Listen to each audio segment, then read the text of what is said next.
Mr. Cheese has joined the channel.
Necopolis has joined the channel.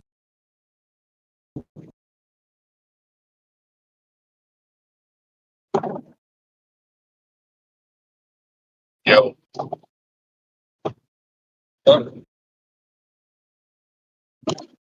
Necopolis has left the channel. Necopolis has joined the channel.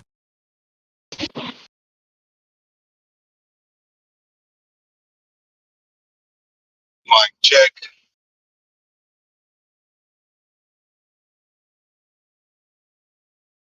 You click for the check. Yeah. Yeah.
Chat.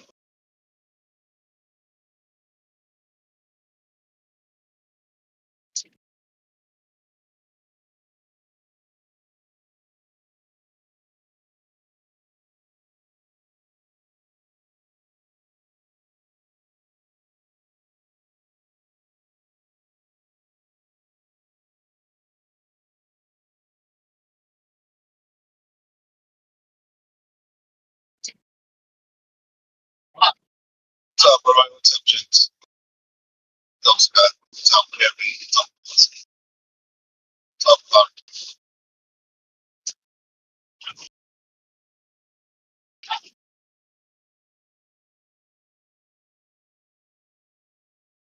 How you guys doing today, man?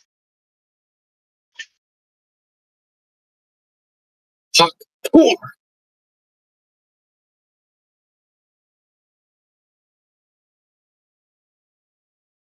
Cool.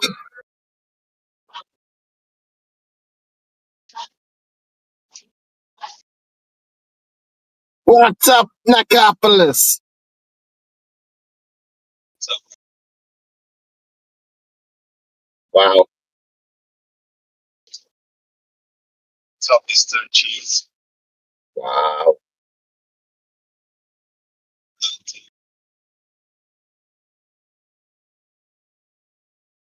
What?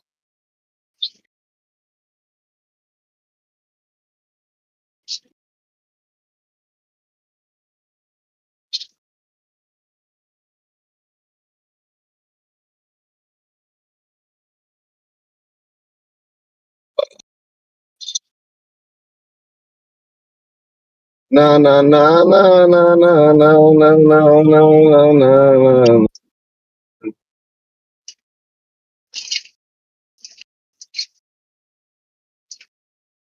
Top of the out. What? Little Vicky out. What dog? Damn dog.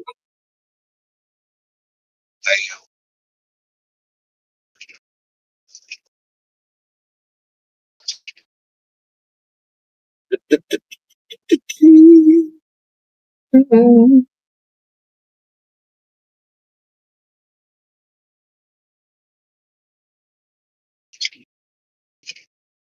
Respect.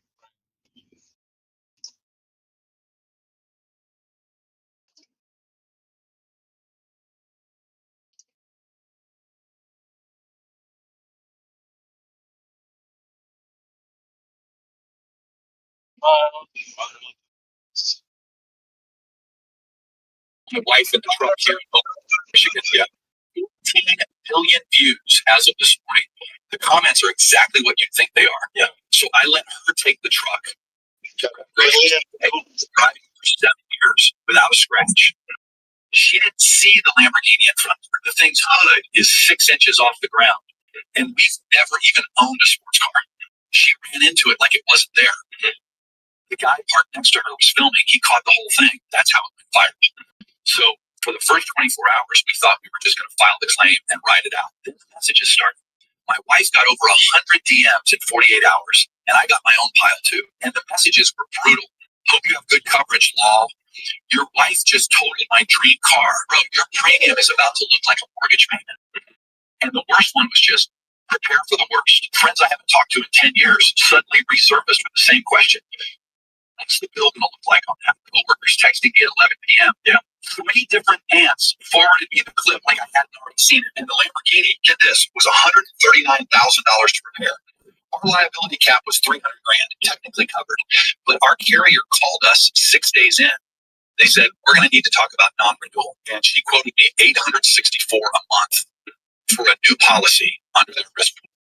$5,000 collision deductible. Yeah, almost triple what we've been paying before the accident even happened. So that night I tried 4 other big name comparison sites. 3 of them wouldn't even quote us once I disclosed the at-fault loss. The 4th one came back at $812 a month. So I sat at the kitchen table with the laptop open, trying to figure out how to break that number to my wife on top of everything else. And out of all the messages we've been getting, one of them was different. A guy I went to high school with back in Kent County. I hadn't talked to him in 11 years. He DM'd me at 9 p.m.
Motherfucker 6.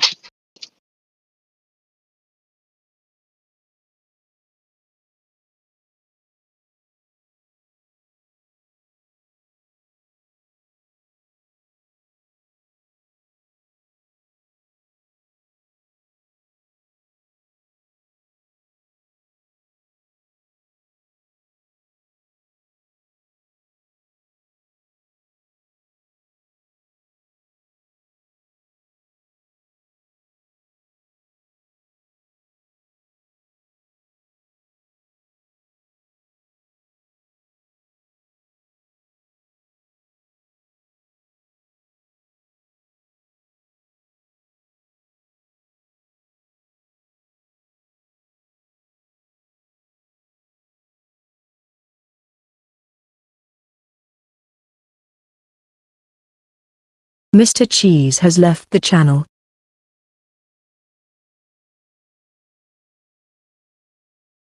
Gonna get rain. Maybe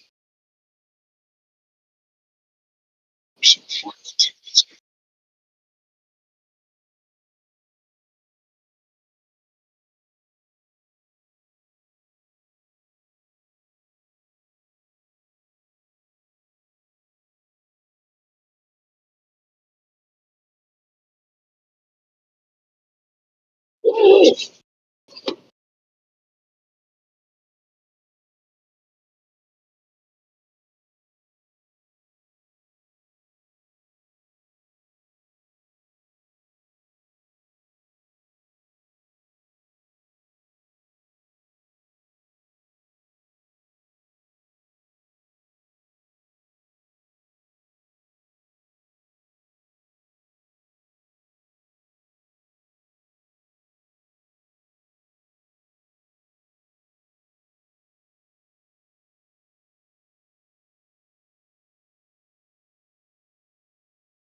They got the wrong order.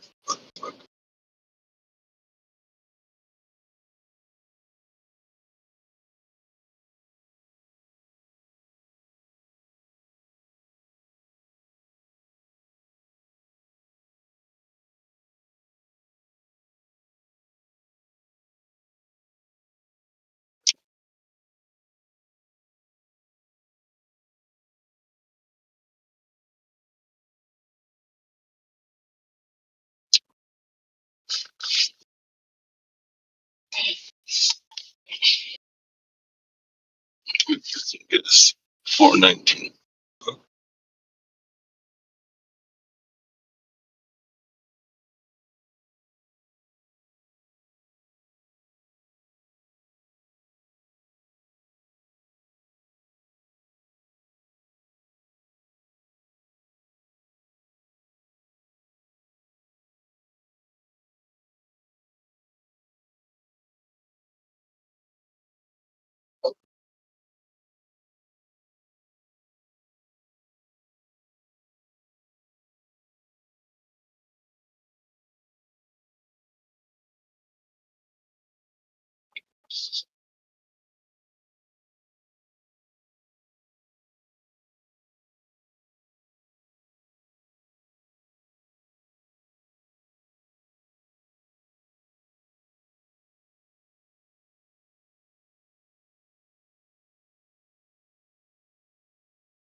true American fashion, one Amazon delivery driver is going viral for her simple patriotic gesture during a stop at a military family's home. After dropping off the Amazon package, the homeowner's Ring camera footage shows her taking the time to untangle the home's American flag. But watch here at the end. When she is done, she takes the time to give Old Glory a salute before continuing on her route. And it's capturing the hearts of thousands online. Nativita Iris Muhammad is that patriotic Amazon driver, and she joins us now. Nativita, great to see you. Thank you for coming on. Thank you for having me. You're welcome. Walk us through why you did that and what happened. Well, let me first say that I love the American flag. Always have. When I was really young, my father, both my parents made it clear to me the importance of the American flag and what it represented, the stripes and the stars. It was just always something that I understood to be very important. And I remember when I was younger, my father was burning leaves in the front yard, and he did something that I never. It just made me really, really respect the flag. He walked into the neighbor's house and took their flag down and tossed it in the fire. And I was in complete shock. And then he went over to the porch and grabbed a Walmart bag and pulled out a brand new flag and went and put it up. And he explained that it was important for the that we respect the flag and that it never be tattered or faded or any kind of way than other ways that it should be. And growing up in a military community, I mean, we just have always respected the flag just the same way as Ange Burnett. Angie Burnett does and her family. And so when I walked up, I do salute every flag, but there was something about this property. You could tell that there was a lot of patriotism. The yard was immaculate, and just the placement of the flag. When I turned around and seen it, I just felt like I needed to rescue a friend. So I couldn't walk by, and so I unraveled the flag, and I just felt like a salute.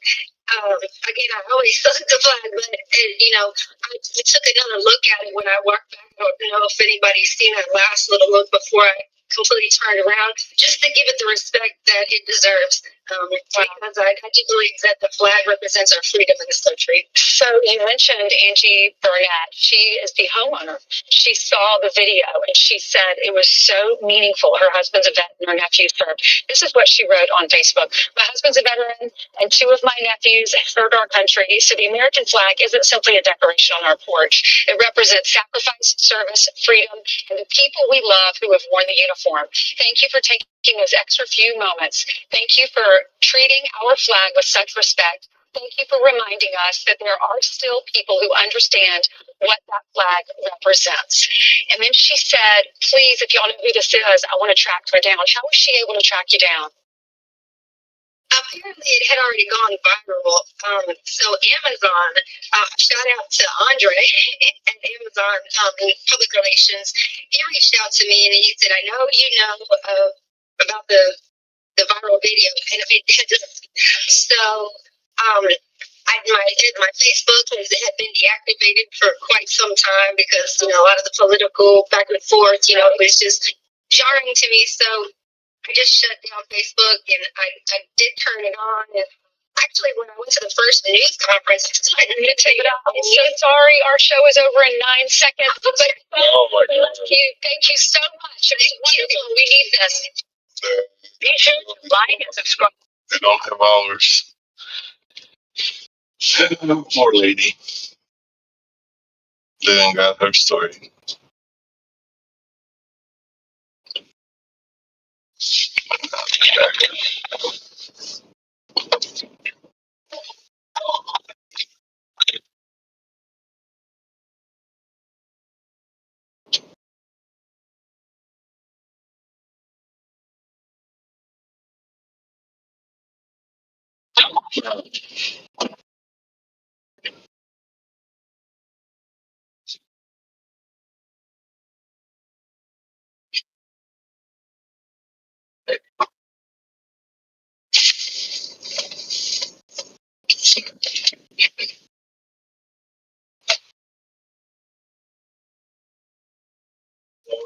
Yeah, well, that has a case on it. It's off.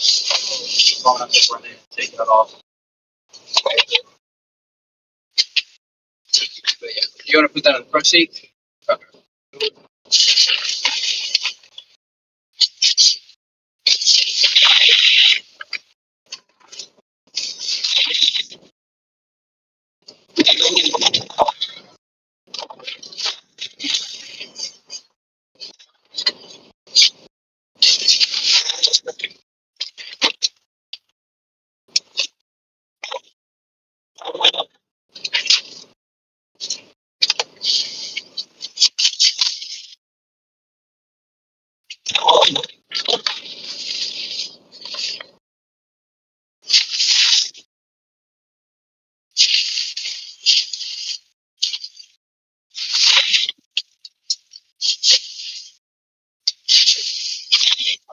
I'll be right back out to get you that. That's the front order, but I'll be right back.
What the fuck?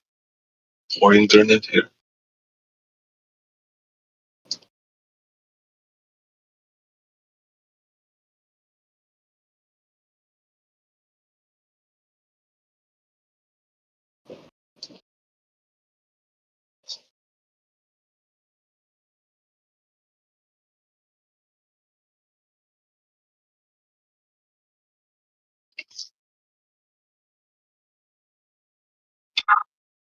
Business alert from pilot program to paid passengers. Today in Las Vegas, after years of free ride testing, Amazon's Thanks, bro. first time ever. Unlike competitors using regular cars that have been retrofitted for drive-through operations, Zoom's vehicles are purpose-built from the ground up solely for passenger transport. The pedal-free, steering wheel-free robotaxi features face-to-face campfire-style seating for up to 4 passengers. Here's the question: how's the pay-to-ride launch going? Joining me now, and I'm exclusive, it's the woman leading the charge, Zix CEO Aisha Evans. Well, the free ride was fun while it lasted. I'm sure the people in Vegas are like, darn, it's over. But how's it going? How many paid riders have you launched so far? So first of all, thank you for having me. Really appreciate it. It's exciting. We have exactly so far slick number of people taking starting just an hour ago. So ask me about in a few days so that I have most of the single data, but it's going really well. I'm going to ask you in about 6 minutes when we're done with the interview. So what are the numbers now, Richard?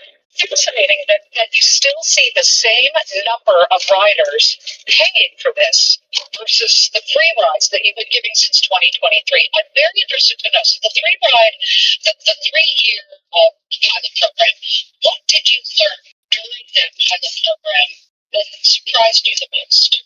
How important operations are, and how important to figure out a way to take the feedback from the customers and respond to it. The thing that was least surprising, though, that we counted on it, and it came through with that people just loved the experience, which is exactly what they liked delivering. What kinds of feedback did you get that made you perhaps alter what you thought would have been clear as day? Well, pick up and drop off is extremely important, especially given the weather. We had a little bit of feedback about the seats that they could be a little bit more comfortable. So for the production vehicle that's coming off the line as we speak, we've also made some adjustments there. So some 2 examples of that's vehicle related, once that's driving related. What can you tell me about the methodology you used to basically set the prices for each ride?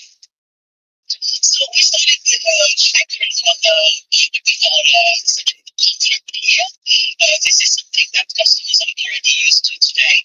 And to start, it's a base fare, and then time and distance. There are a few surcharges. For example, it's the aircraft that is coming up soon. There is a surcharge to go to the airport, or just experiences like the driving right in the sphere for a concert, a night, or something like that. We have a surcharge. But that what we're really proud of is whatever we quote you is what we are going to charge you. There is no all-around was longer or further and then and surprise you with some additional payment. Whatever we need to do, that's our commitment. We're transparent. That's what we look at. Walk us through the booking process. Thank you today. You have 6 apps. Pretty downloaded already. So if you're in Vegas and you say, I want to go to, I don't know, this hotel or that. Let's see. I want to see the fountains at the is that the Bellagio? That's the Bellagio. So you say, I'm going to go to the Bellagio, and you enter the destination, and then we tell you that we're finding you a Zook, then we match you with a Zook. We tell you can set your theme. Sometimes there are a lot of Zooks, and it's hard to know which one is yours. So my favorite theme is purple, so I see a purple one arrive, and come in. It's a here, slide open to open the doors, step in, talk it up. You do you, and start your ride. Purple, you mean the lighting on the inside? Yes, indeed. Okay. How many Zooks vehicles are currently?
The move right now in Vegas, and what's the ramp up process? How many are in production?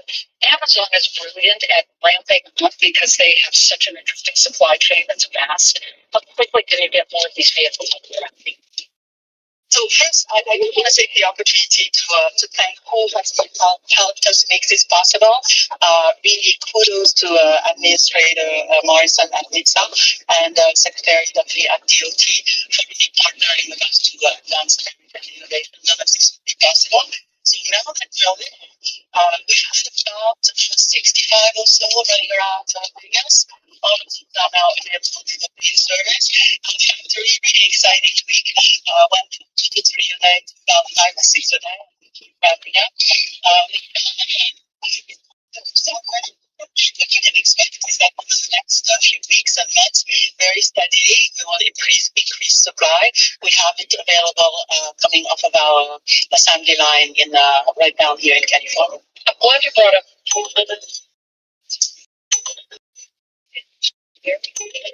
safety issues of all of these autonomous vehicles and the ride-hailing business. And one of the things he said recently in an open letter was, to state in autonomous vehicle that cannot safely interact with responders is a danger to the general public and is unacceptable. One of the things that has been happening lately is that you have first responders, whether firefighters or police, in an emergency situation, and they run into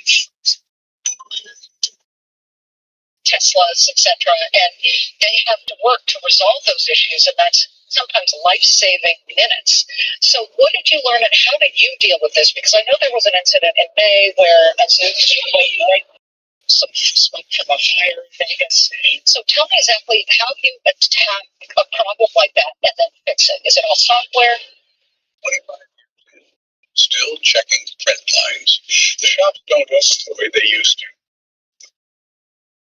So first, you said Waymo and Tesla. You should say Zooks too, as you said. I want to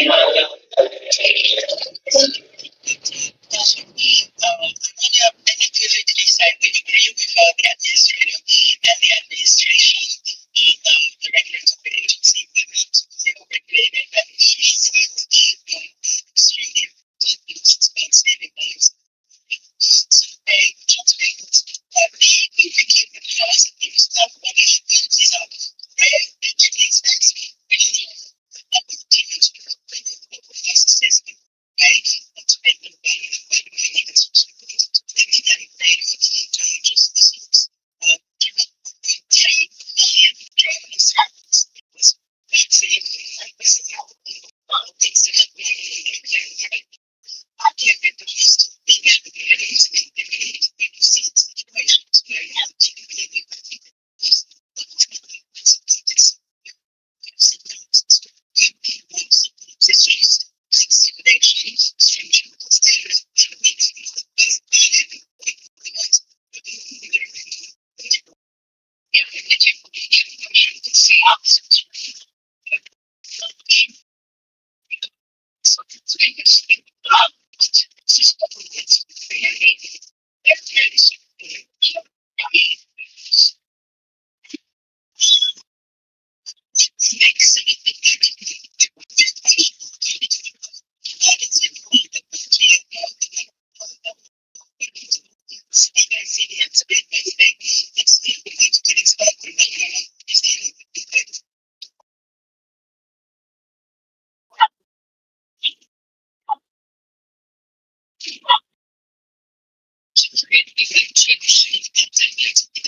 And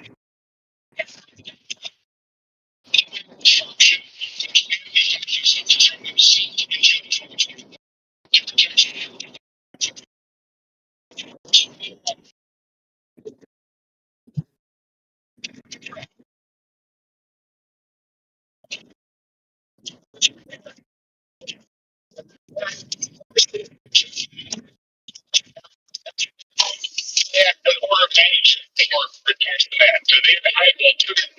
Some people just can't do it. You know, working together with this and really in charge of sent this from Fauci to the DOJ. You know, here's that Fauci pleaded the fifth 111 times in the Senate hearing weeks ago. That's contempt of Congress. You voted in favor of holding down Dr. Fauci in contempt.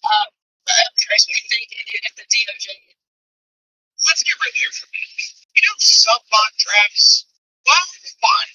Will that actually help you win your league? Wait.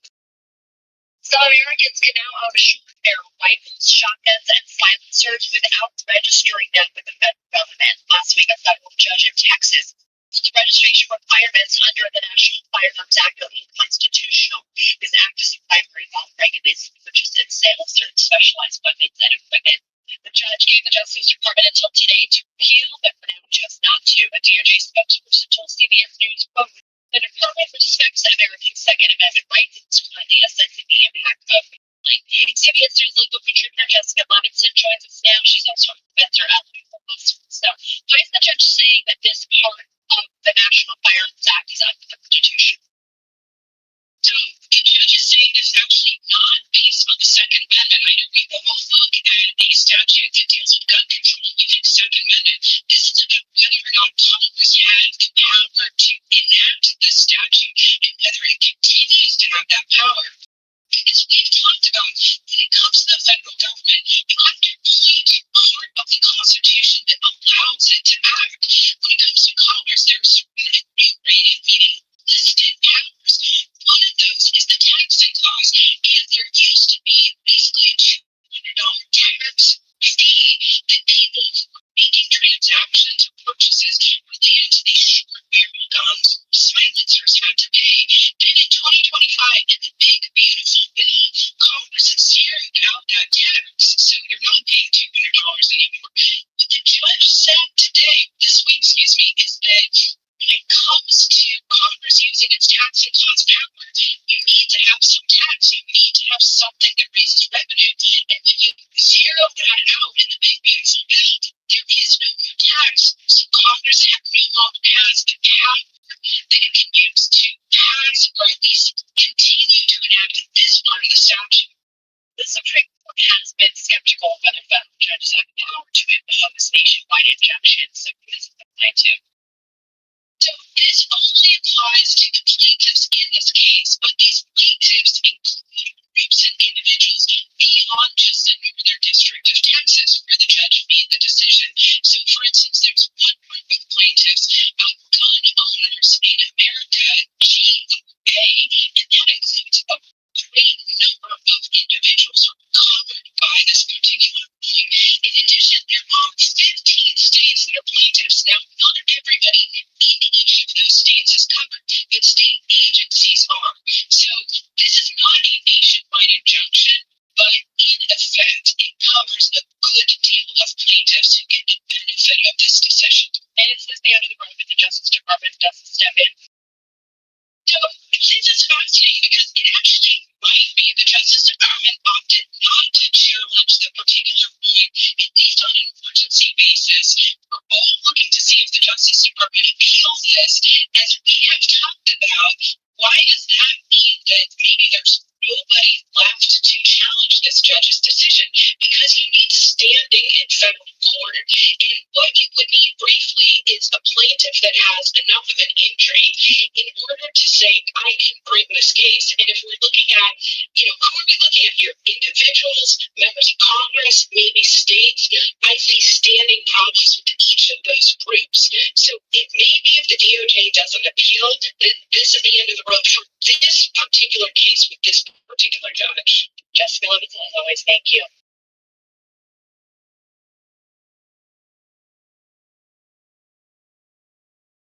No more revenue from the silencers.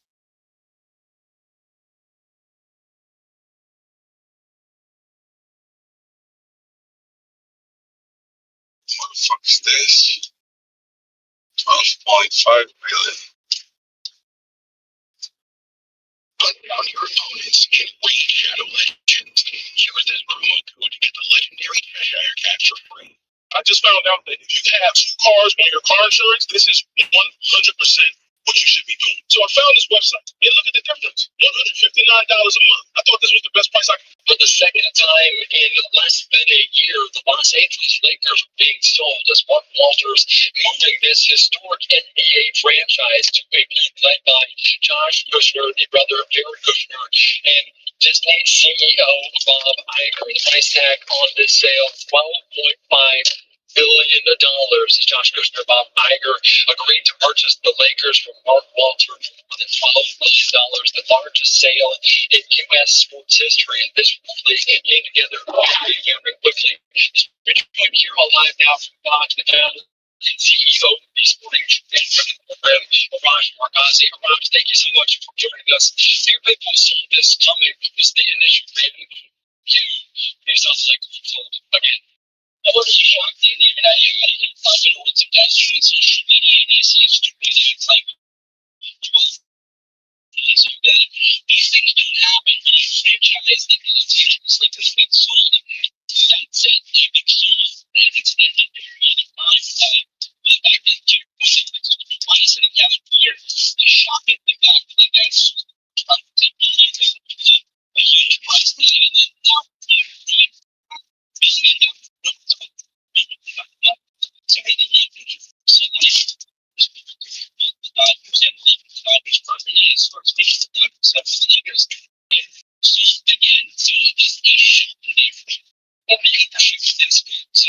franchise is best in Los Angeles. That same would happen.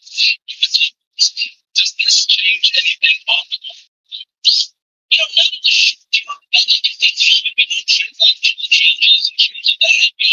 Good plans for things like that, but you're trying to must have some sort of budget opening and after the success he had with the Dodgers again, the Dodgers was rated back-to-back Super champions, and both. So there was a time but so big, people expected success in that way. I'm concept there with this and they pushing this by if they don't know. I mean, they have a fun pretty obviously because they got big enough with the big, but they how they speak today. Finding a successful professional stealing in time, but instead of the only way that they're going to do the big team. When you're going to resolve the business with this transition to reality, that's how something comes from the connection on fire. Just to see it 2 times and just trying to make sure that the franchise is in the slides and the fire the heat and that's the things shared with this business. It's not necessarily a business like that. This came about is they teamed up with the this one to get to the expansion franchise in Las Vegas. They had done that price tag on the mission to the sun. This and that, the expansion franchise in Las Vegas. It is well the 7 million typically like $8 million, I believe, maybe even $10 million when you get into that. I think the feeling of that was that shoots like if we spent $10 million of this expansion franchise in like Las Vegas, like college.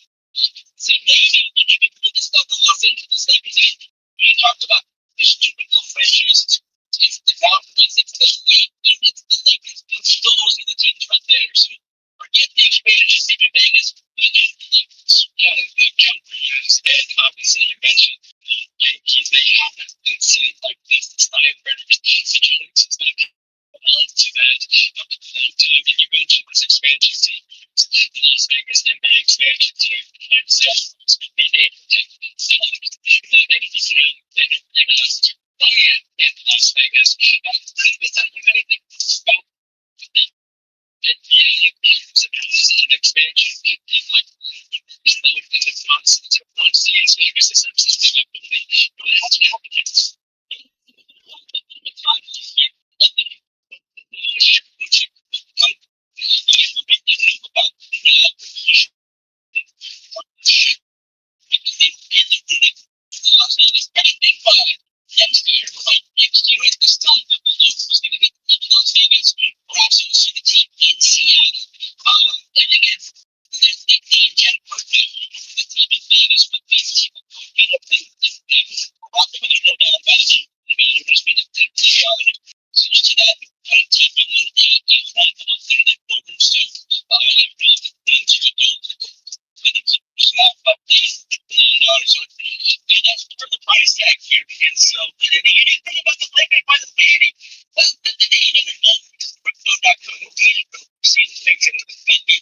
That price tag actually just for the team. It's not the whole.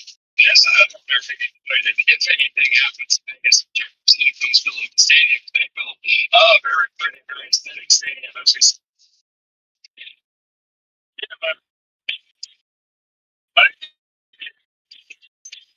Operation Climate Justice and the execution of Daryl Hines in Middle Tennessee began more than 48 years ago. After the execution, Christians were circling around over the state and actually told this after the last attempted lethal injection failed. Government at that time gave tornado coverage of 1 year free. That was back in May. After a doctor at the time working for the state tried unsuccessfully for an hour to insert a backup route to deliver the deadly execution cocktail. About 17 News Karen Aguilar was one of the official witnesses of today's execution. I saw Daryl Hines, a 10 pains, with almost coming on his face. Hines' attorneys wanted to delay his death sentence because of his health.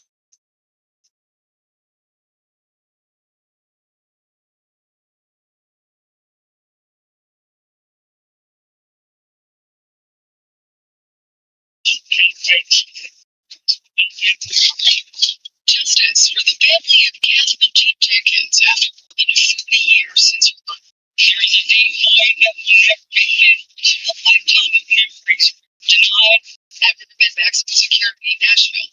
Daryl Hines executed through the crime. His last was on Thursday. Tell my son I said hello. His son witnessing his death. Hines' spiritual advisor Diane Gallagher. Very overhead. As the Department of Correction carry out the sentence, the evidence to beg Supreme Court, the death penalty. Someone's other defensive vote. The loved one of Jenkins remind us she did not get to say goodbye to her family. Hines was convicted of brutally stabbing Jenkins on March 3rd, 1980.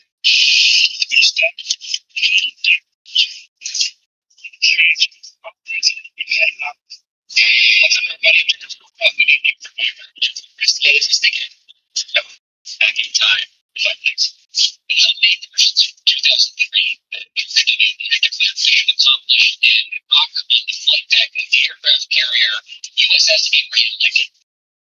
I forget. That war sadly lasted a better part of a decade to more than 2 months. 6 months. Some have called Donald Trump's mission accomplished.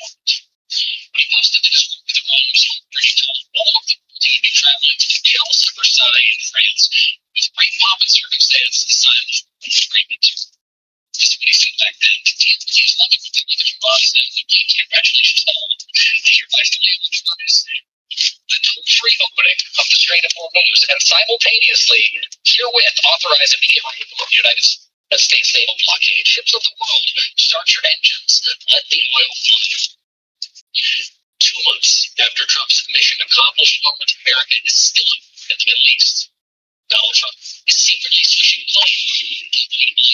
He intends and continues to launch 50% of the Strait this thing Islam in 3 months. About 90% of the was in the United States and Israel attacked on interesting community cases. You might check this out. I found this out. That's driven the national average gas price to here you go this $4.07 a gallon. Today, that is the highest it has ever been this late in the year.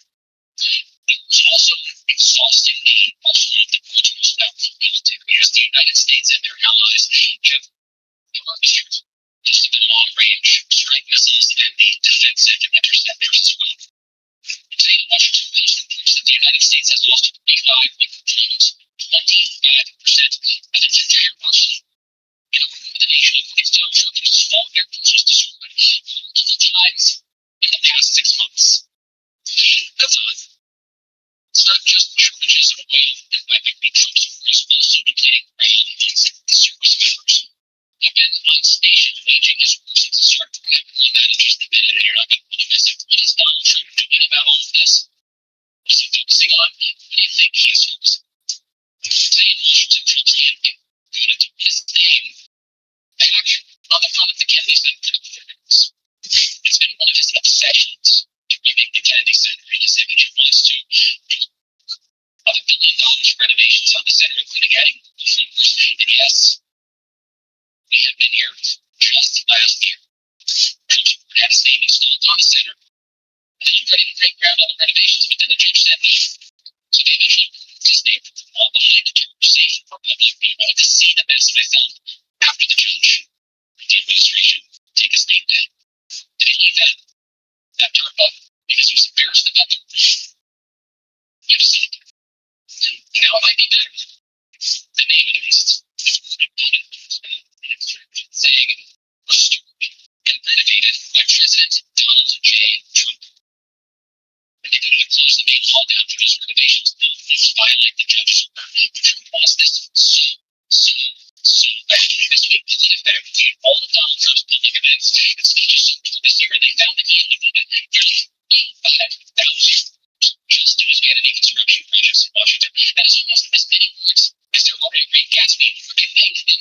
The lives of God to call ceasefire by American history. In fact, they found that Trump mentioned his projects at any other single time except with one. Isolation. Their own. It's pretty close. This way we can say. If the effect makes a run or let the list. It is responding to questions about it. In other words, when the subject chosen, there's no subject was chosen for him. But they added, Trump returned to the construction projects repeatedly. If he's the one choosing what to talk about, he always comes back to the ball. With a tool, limited marble floors in the Kennedy Center beneath the stadium gold. That is what he's focused on. Nothing. And certainly not the more than 5,000 sailors and Marines aboard the USS Abraham Lincoln. Get this. The same aircraft carrier George W. Bush's photo walk left its home port last November, just after Donald Trump was elected.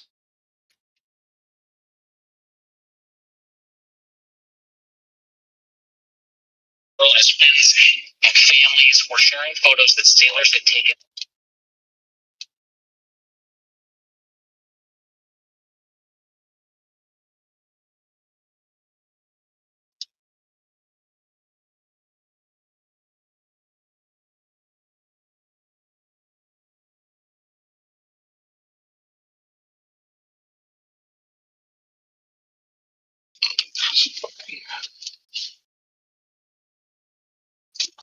Fucking GPS that took me to the wrong address.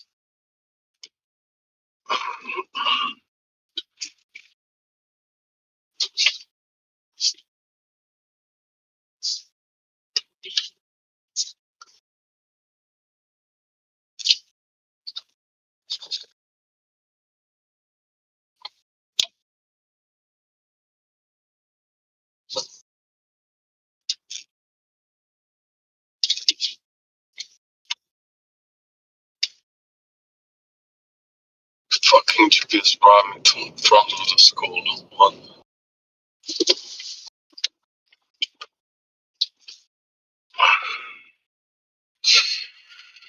It's fucked up, man.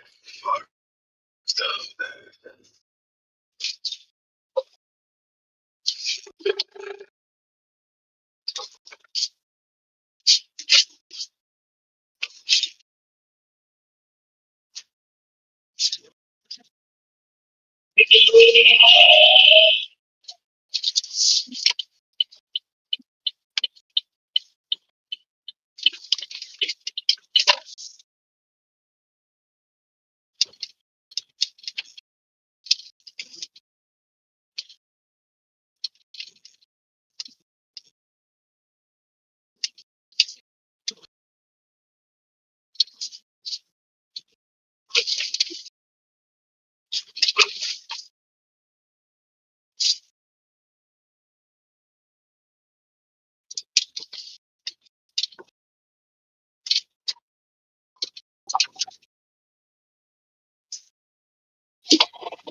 The Crumbs to 123 has joined the channel.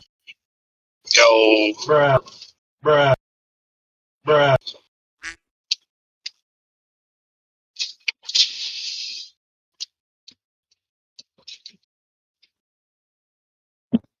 Yo, what's up, man? not much.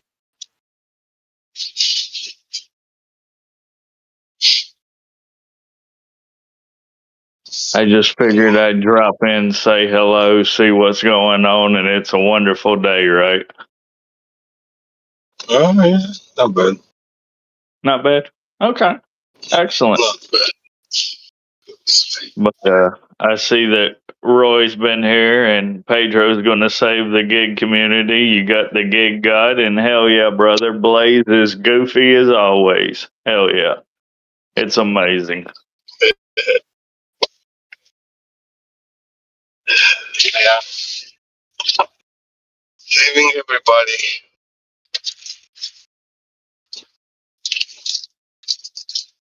Well, you got to start somewhere. One gig driver at a time, as Roy says.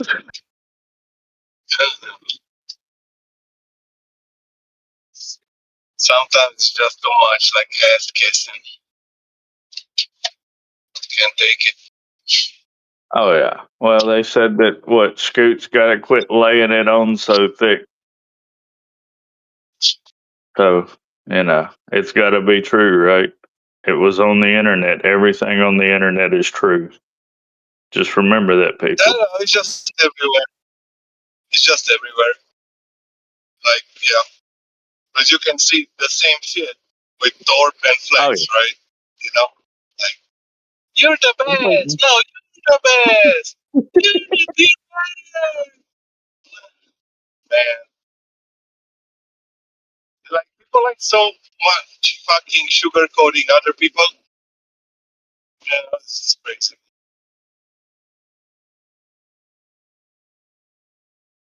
It's what it is. You got to protect your love bombs without question. But, love is great. But too much of anything is always trouble. Yeah.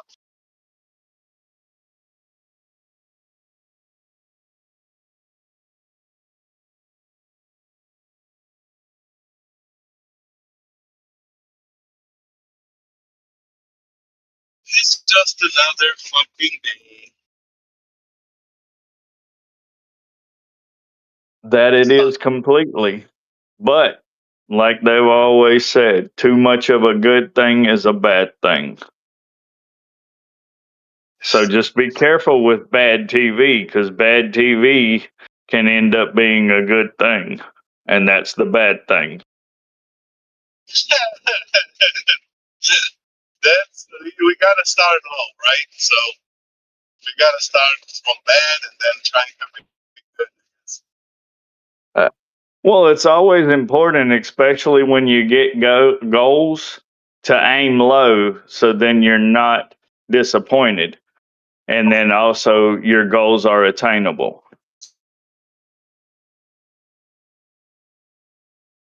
Yeah.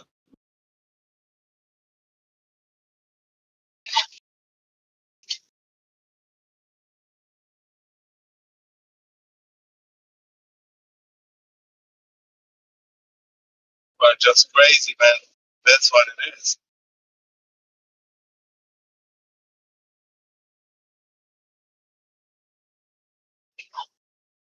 Well, I mean, you never thought people were actually completely stable to start with. I mean, in all honesty. Bro, like people on YouTube, bro, if you're scrolling the lives, right, you get some crazy ass looking people with like two more on their face, fucking crazy shit like that, man. And I'm like, damn. And they're just staring at you. And you're like, damn, that's crazy shit. Like you know how it used to be like homeless people with no hand in the intersections and shit like that? Yeah, they'll be on YouTube. Oh, yeah. I've Like seen without plenty of people on here that were homeless or claiming to be homeless or living in their car, and they have channels and they're constantly just streaming, and you're looking at them and they're explaining this, and they got a bunch of animals in their car or some shit. No, yeah, it's wild. yeah.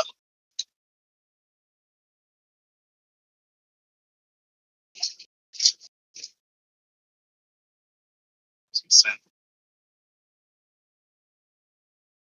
They're just Well, I insane. mean, oh yeah. Well, that's what I said in my random scrolls. I would just start scrolling random lives going down through it, and you never knew what you was going to pop up each time you turned the page.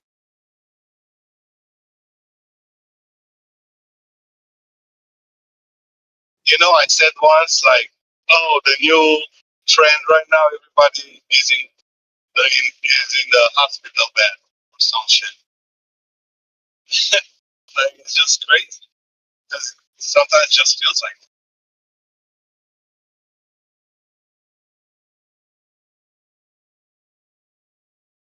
it's just crazy because that's why I'm gonna stop fucking scrolling too much because you feel bad. You know?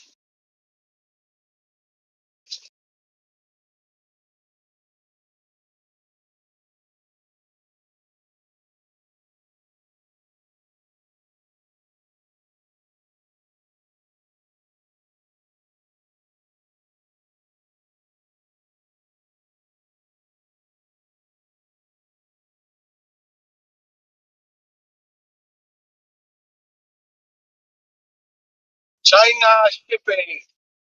This guy got a container. China shipping.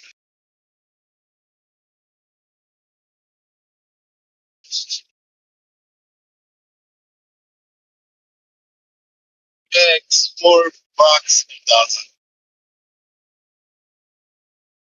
Farm eggs.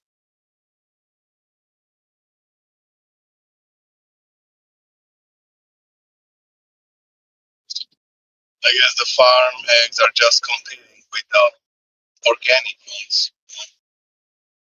Oh yeah. But speaking of aluminum foil containers and all that, and I heard DJ got a new job he was talking about, and then he was Oh yeah, taking donations for gambling and all that shit. yeah. And then now he's driving all the way to South Carolina from Wilmington each day and shit, doing deliveries. That's a good little haul. Because I I know mean, Wilmington's about 4 hours from where I am. yeah. Well, it's a busier place. Make more money. Obviously, you want it, right? Yeah. I Well, heard and then he he ran out of complaining. gas. Oh man, that must have been hell to be out in the middle of nowhere and be stuck in South Carolina and needed gas and didn't know where you was. I feel for you there, DJ. I'm glad you made it though. Hell yeah, brother. He paid $8,000 for the Tahoe, and he's thinking of to get another Suburban because he got a bigger trunk, he can get more packages. Well, goals and dreams are important. Hell yeah, brother. So yeah, because he said, "Oh, guys, I had 16,000 budget money for car, but I ended up getting $3,000 Tahoe."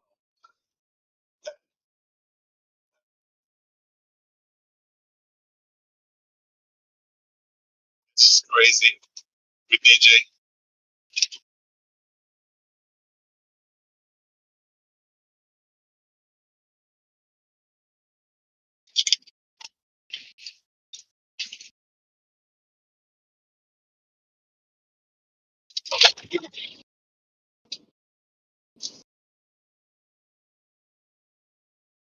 Look, can I get a good trip plan? 20, 29, 33, shop, heavy apartment. Nope, nope. Well, are you thinking about donating or investing in the boner washing plan that DJ has come up with? Oh no. Oh no. Oh, No, I don't okay. want to do I was bonus just curious. watching. No, man, because the problem with me and DJ, I don't want to be the richest guy. I don't want to be, because you're not gonna get at the fucking top. Like, you gotta be fucking kidding when people are like, "Yeah, I'm trying to be in the 10%." Dude, you're never gonna be. Maybe your kids, maybe their kids, maybe their fucking kids, because that's how those people build their fucking wealth. It's generation after generation after generation, you know?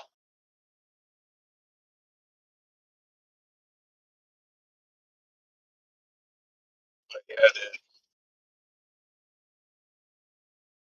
people believe that somebody is doing something, they can do it too. They can make it. They can get there. It's not that simple, man. Even in sports, you know? I guess it's good to have that fucking mindset that you want to be like that guy. You want to be always the top dog. It's a good mindset, you know? But how many are really gonna achieve anything? Just a little bit. Just a little bit. Oh yeah. No, I mean it's like anything. Nothing is a given, Yeah. and you've got a lot of times it comes down more to who you know than what you actually know. Yeah. And depends how good you are at what you're doing too, because you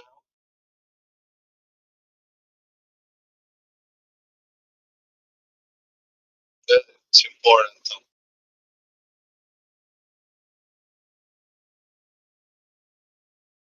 16, 30, 14. But yeah, I sat and listened a little bit this morning and heard him going on with the whole scheme about how he was wanting to take donations, and if you wanted in to get in and help support and donate and make this money with him and all this shit. But I wish him the best. Hopefully it works out for him. Yeah. Yeah, I'm not even gonna tell people to donate and shit like that because I know what community I am. I kind of feel bad taking money from people that they might.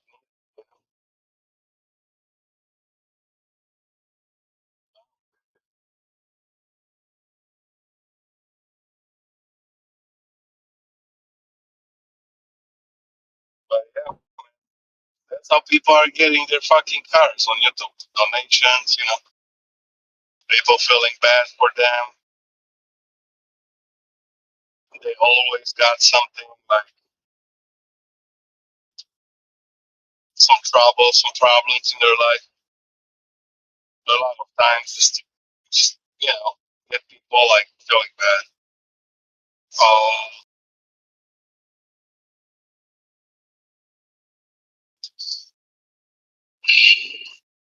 basically, you're just manipulating other people to feel bad for you, with fucking sob stories.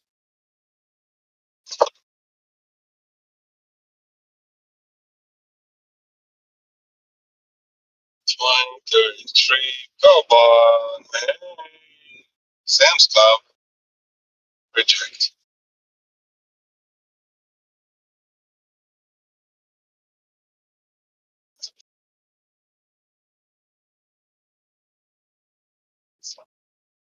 Shopping, 3 miles, apartment. How many items? 10 items.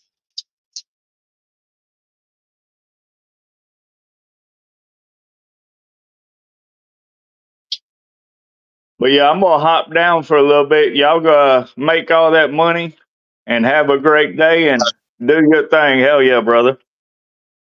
All right, see you. Yep. Later, dude. The crumbs to 123 has left the channel. Shopping, no, decline. Decline. Pick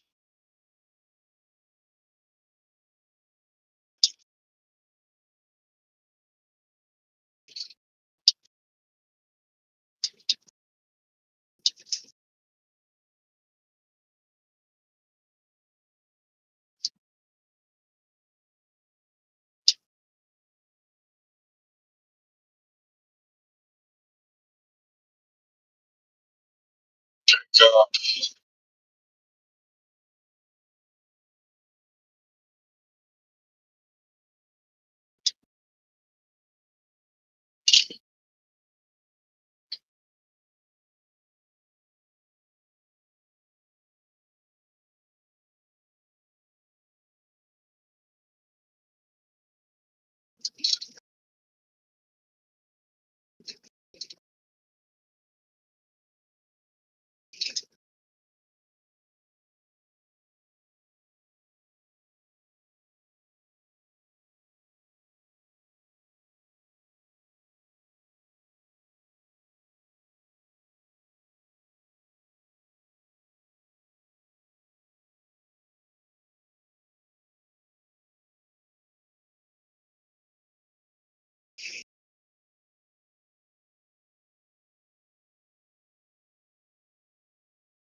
Okay, let's get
this one, $55.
That's right, Dustin and Amber. In fact, this part of the neighborhood is very quiet. As you can see around me, a lot of clear and evacuated, which is good news. People taking the extra step to get out now while they can. I mean, to be honest, we just watched a neighborhood through this flood gutter right in front of the tier they made it, but it was difficult. I mean, it's dangerous. This is not like a movie where we have seen everything here. And if you take a look this way, some of the homes, some of the trees, you can see that is the sheep that is going to be get over this neighborhood.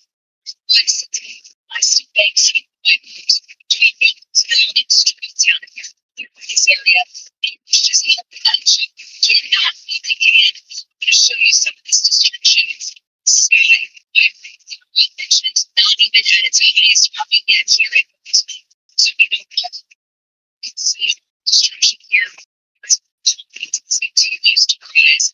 We know it's expected to cross over to 23 feet, probably just 4 inches shy of the time.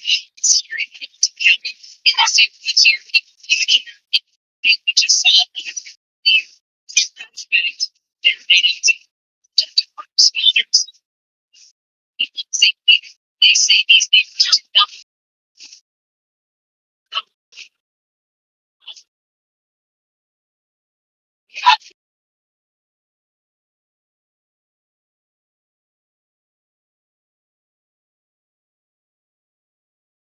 Necropolis has left the channel.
Necopolis has joined the channel.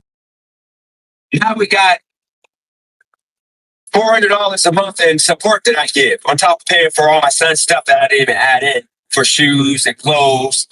Last year, he was, 1,000 went to clothes and birthday and all that. So add that to it. Another 12,000 on top of the $400 a month. 17. So now we're at about $68,000 last year. $68,000, not including the fund money that I just used to just spend. Remember, I had to pay, what was it, 15? No, I had to pay between shipping and storage last year. I paid about $1,200. That puts me at $70,000 last year in spending. $70,000. My taxes for last year was $6,000. That's $76,000. $76,000. StreamYard every month. This is the first month I have not had StreamYard. That's now another $600. You guys are not keeping up. We got to tell y'all how much I spend every year. So let's do the math for that. Just that. That's $78,000 I spent last year. In 1 year. Now let's do the division on that. 12 months. That's about $6,300 a month, every month that I've spent to live. So Intelligent Insights, Mr. I Know It All, I'm assuming. Shout out to you. I still got respect for you. Let's do the math. If I worked a regular job, how much per hour would I have to make to people with that lifestyle because I spend too much? And I admit that I spend too much. For me to make $6,500 a month to pay everything, divided by what? Let's say 50 hours. I'll take it to the extreme. 50 hours.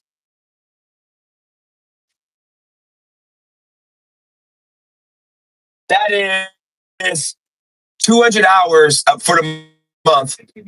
That means I would have to make $32 an hour, every hour.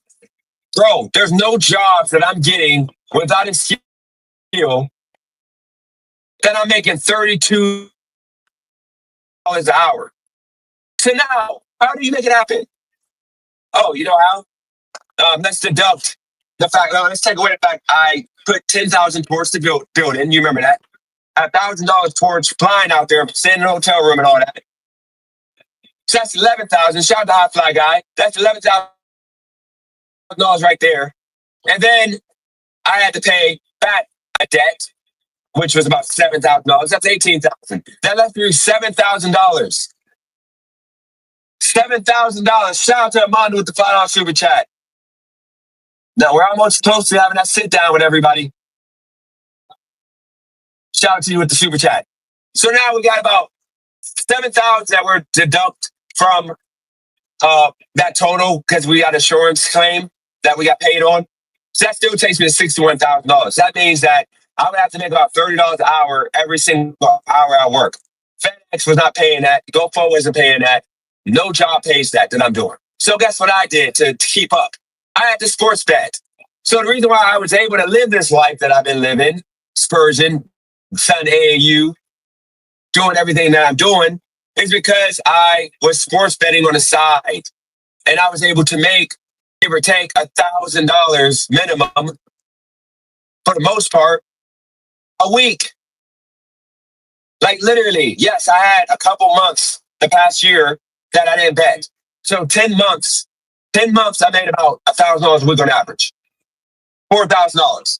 But if my bills are still $2,100 left over, if you divide it up that way, mind you don't do that because I got the money in December and it was gone by January. But just say we add it up in that way. That's $2,100 left over, which is give or take about what I make at my job. FedEx after taxes, I make about $2,500. GoFo, I was making about $2,500 a month. 12 divided by only. 12 divided by. GoFo, I was making about $2,500 a month. Hey, So when you say, "Oh, bro, is sports betting the best thing for you?"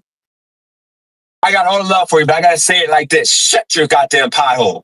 You don't know what you're talking about, dude. I'm not a regular guy. I'm not like most people. I'm sorry. My bills are a lot. My life is a lot. I'm just expensive, and I'm cutting back, which is why I got a financial advisor. But sorry, okay? I had the sports all the month to live life. Keep it half of the year or 4 months or 5 months this year we're doing. I was paying $1,800 for from we went from me paying $1,400 in rent and utilities to $400 extra I was paying because I was living in a house and I was paying $1,500 that I started paying. I got cocky and I offered to pay more in September or August of last year. I offered to pay $1,500. I was paying. I upped it to $1,500 and I offered to pay all utilities because I feel guilty. I was making so much paper, I was hoarding it to myself, and it was stupid of me. Put myself in a situation to now go from 1,400 or from to straight up to paying an additional $800. So guess what? I had to sports bet. So when you say to me, "You realize sports betting is the downfall of you," bro, it's not.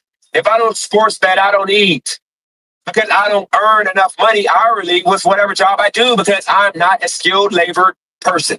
I do not have an education. I'm not making $30 an hour unless I do some crap job. Terrible.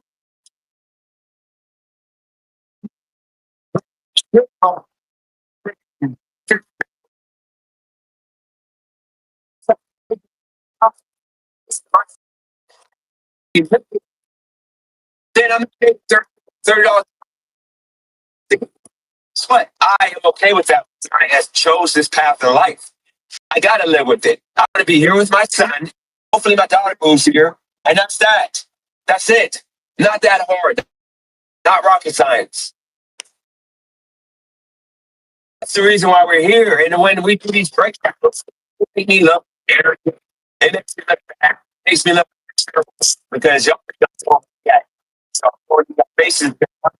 You're like, you can, all you do is work and come home and be on YouTube watching TV. Hey, what's up, bro? Oh, 26, 20.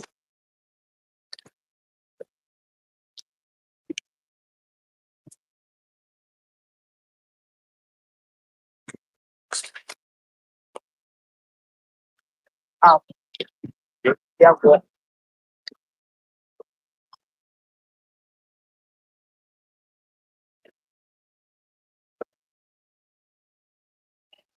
Sticker right here for this.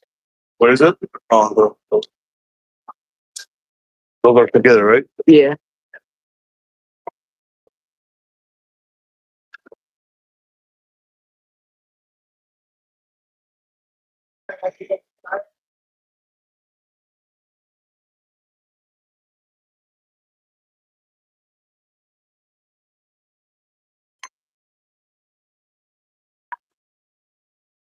I got a sticker on it. No. All right, this that sticker. This one got a sticker on it. Oh, this is different, guys. Okay. Yeah. I'm trying to see.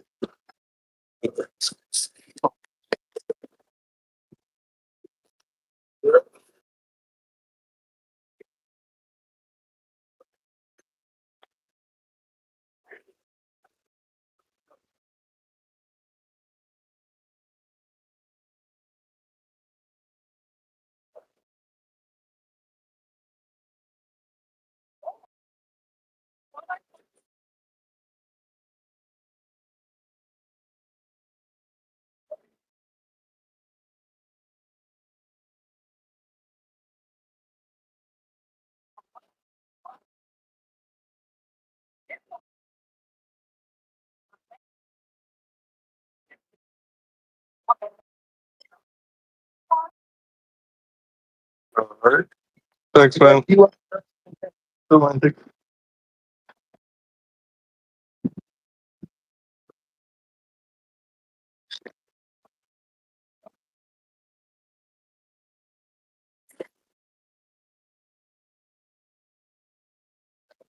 interfaces. That guy in life. Hey, I'm great. I'm successful. You're down bad. You're watching a guy that is a known crash out. Guys, I live it. It's my truth. I'm a crash out. It's an enjoyable thing to watch, I guess, for y'all. And I'm okay with that. Shout out to the track in the building. Guys, I'm okay with that. I am the guy that had 3 jobs in 1 year. Year before that, 2 jobs. I'm that guy that does this.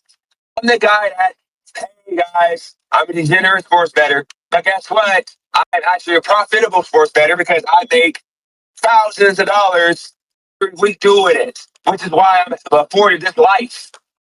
If I didn't make thousands of dollars, how would I afford to live right now, guys? I'm in an amazingly beautiful apartment. We got to pay car insurance. We got life insurance. We got freaking home insurance, renter's insurance. We got all that we got to pay. Yeah, we got to pay for this water. You gotta pay for this water. We got sacrifices to make, guys. I made a sacrifice because of me wanting to be here with my son. I'm happy to be here with him. I made a sacrifice to be a crash out, to be a guy who is going to do whatever he has to do to make, you know, the bread. $6,100. Isaac, you're late to the party. Isaac, you are so late. Isaac, I cooked myself. You come in here talking about begging for $1,000, it's not going to affect me. Bro, give me $1,000. Bro, I'm asking you for it. I don't care. Bro, it's content. You think I need $1,000? No, I want $1,000. What? Yes, let's go for 6,000, 60,000. I'm absolutely in profit.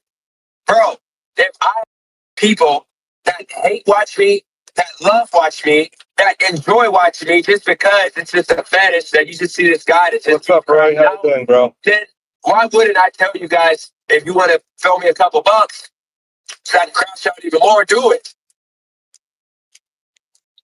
Guys, if I get that $1,000, I'm gonna keep this job, but you might find me going to Las Vegas.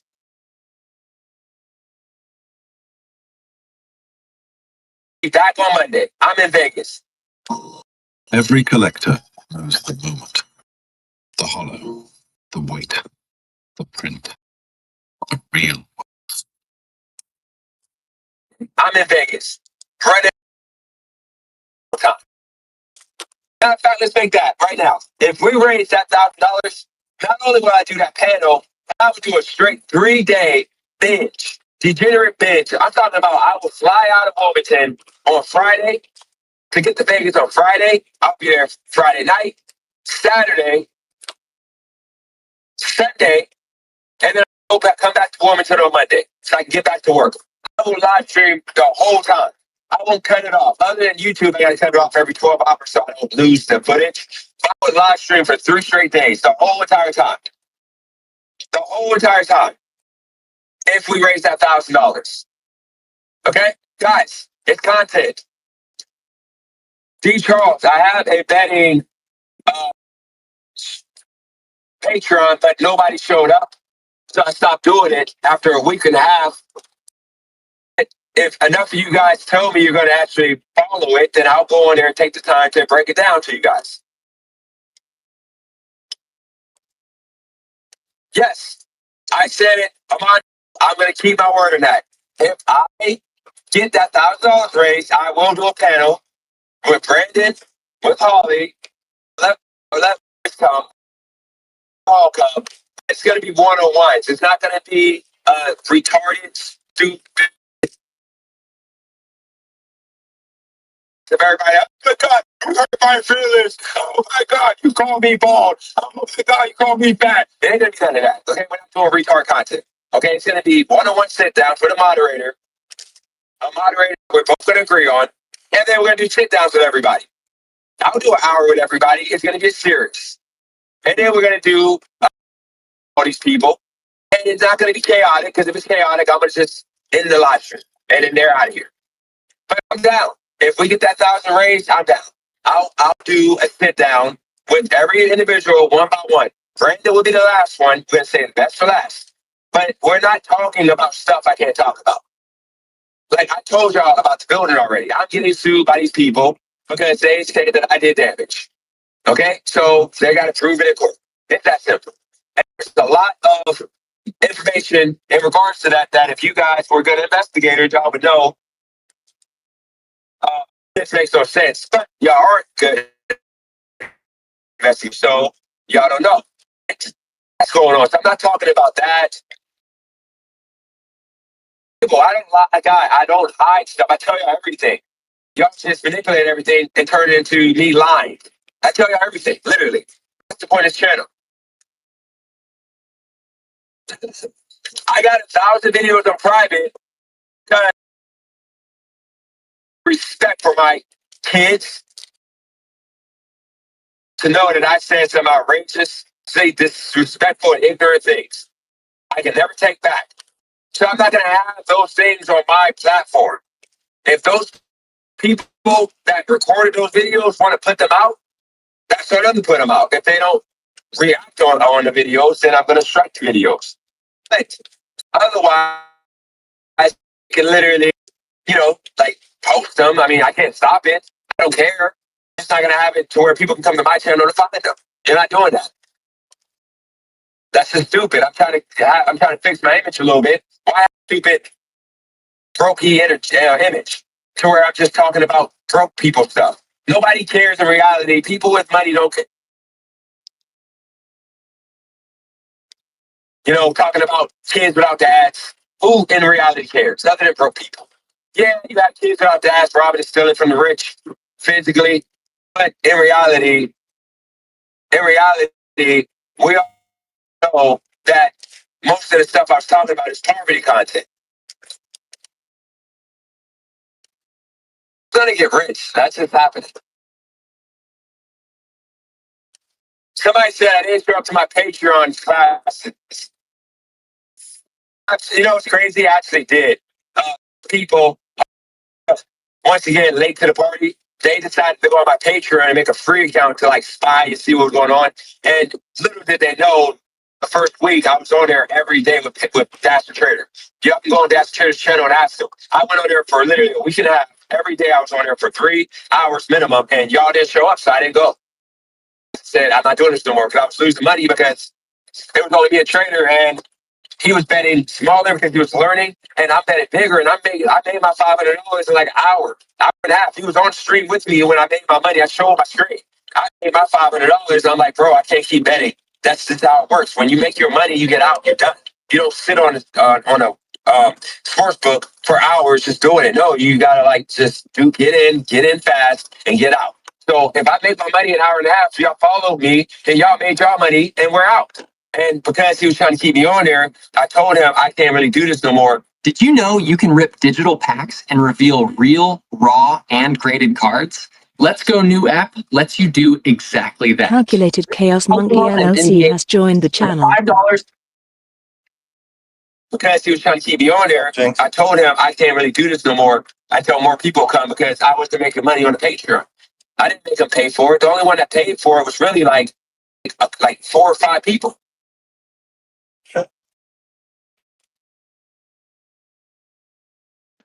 Not enough, bro. You sent me a message. That was you. Not enough money. Not enough money. Join my Patreon. Buy a fucking t-shirt.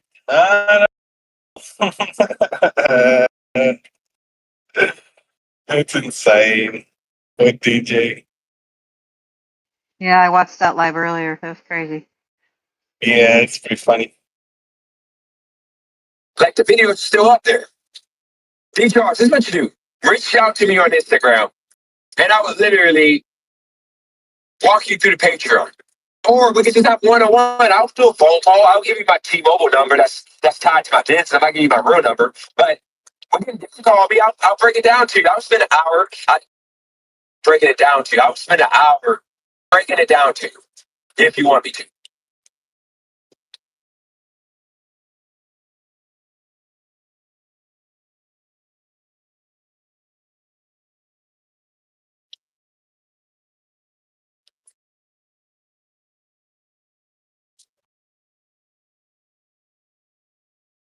I gotta fuck. Not at all, Water Sky. Like you ain't gotta sneak this. We're not beating the bank. You do realize I got a phone call last night. They got the plates number, Karen. Damn.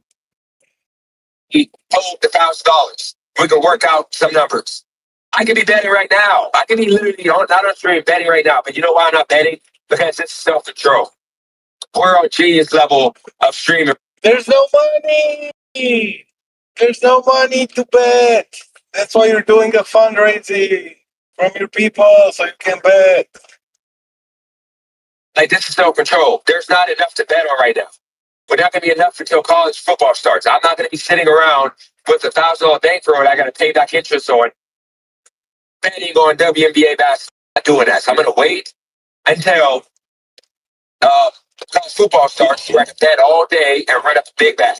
That way, when I'm up $4,000 in a day, that interest that we agreed on, I can pay that and give me a couple $100 extra. Who cares? I'm running the bag up again, and now I got $3,000 to work with.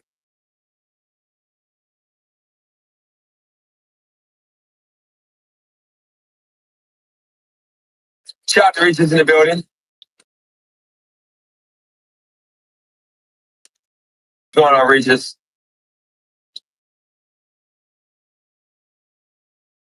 Yeah, we're gonna get rich. We're not trying, absolutely.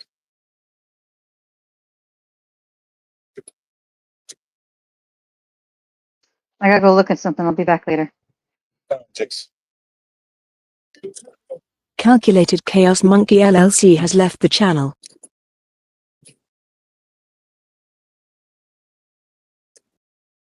So I'm assuming that I'm gonna assume I should text him first to see if he really was roasting me. But since you saying that he said that, because I heard that from a few people, that he said that I did not help him bet properly. So what happened, which I'm pretty sure he won't care about me telling this, is that taking a day off. So I said, bro, if you take off Saturday or whatever day it was, Friday or whatever, I said, how much do you make on a Friday? He said he makes $150 on like a Friday or Saturday. I said, I'll give you $150 if you don't make money. If you don't make $150, I will give you $150. But I'll send you $200 to work with betting. And if you lose that $200, you don't have to pay me back and give you the $150 that you lost not working today. But if you win, of course, just give me back my money. Because you're going to make, with $200, you're going to make at least $300, $400 betting my way. You got to bet exactly what I'm betting. Well, that day, we bet, and he ended up running up whatever from the moment I gave him that money till we finished. He ran it up to like 350 or maybe 400, whatever it was at least 350. Then he went to his own, he bet on his own like the next day or whatever, but he ran it up to $500. Literally, he ran up to $200 to $500. Never asked him for the money, $200 back. Never got it paid back. Never asked for it back because because at that day, that same day, I made like $1,000. You can ask him. That same day, I made $1,000 in like 2 hours because it was a glitch that happened, and I caught the glitch and was able to double. Are we serious? I got it on stream. I literally got the stream. I got the stream. It's on my Patreon. So if he called me, he said I didn't teach him the proper way, then I can, like, that video is on the Patreon. Like, literally, I'm like going crazy. Like, this can't be real. This can't be real. It might have been behind the scenes, though, because people weren't showing up. People were not showing up to the streams. I was streaming for a whole week and a half. He literally took $200, turned it into at least $350, $400. And then, little did I know, he had up to $500 and like days later.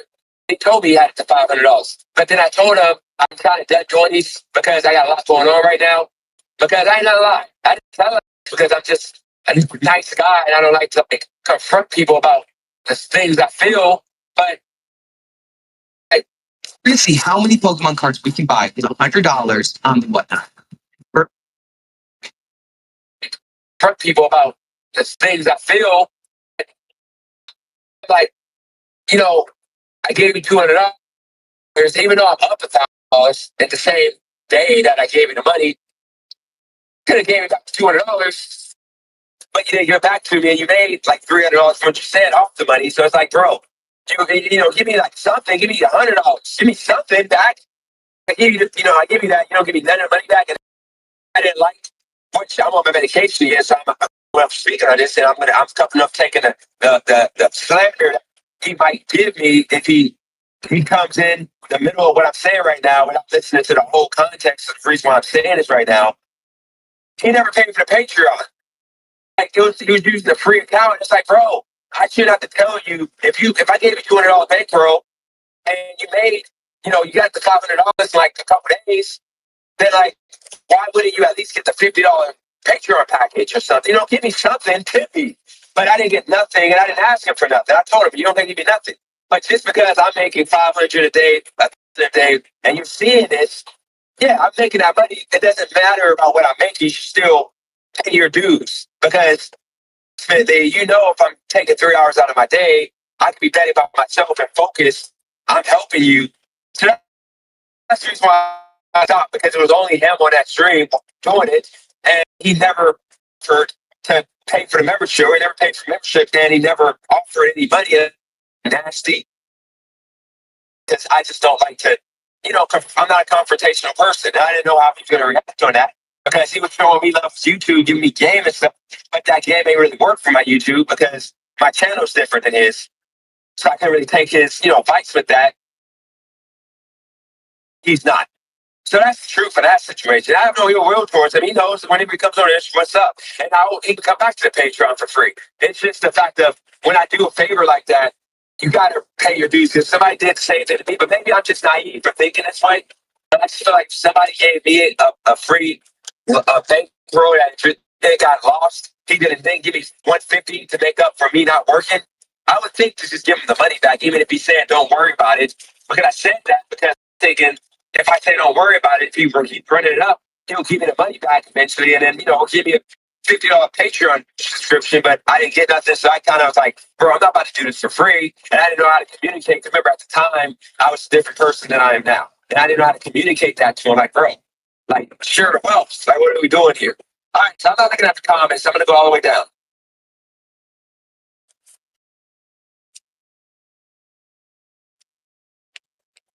Actually, I'm pretty close.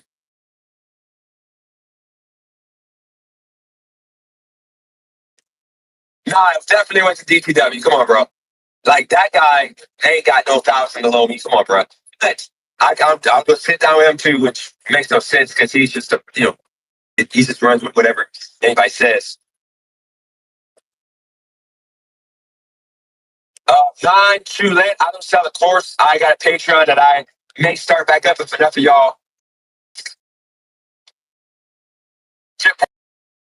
getting money. What I said was my bills are a lot, so my bills are $6,100 a month. Of course, it's hard to maintain that. So if I have a month or two that I don't make nothing sports betting, I find myself in this hole. Like, guys, I'm not doing the math on it again. We just did the math.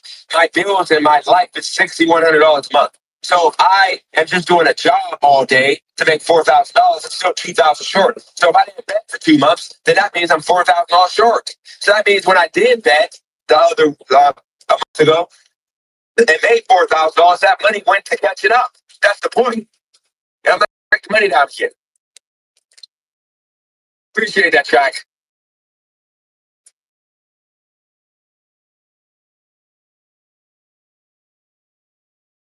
Good, but it's an easy way and a lazy way to make money. But I make money doing it, so why would I not do it?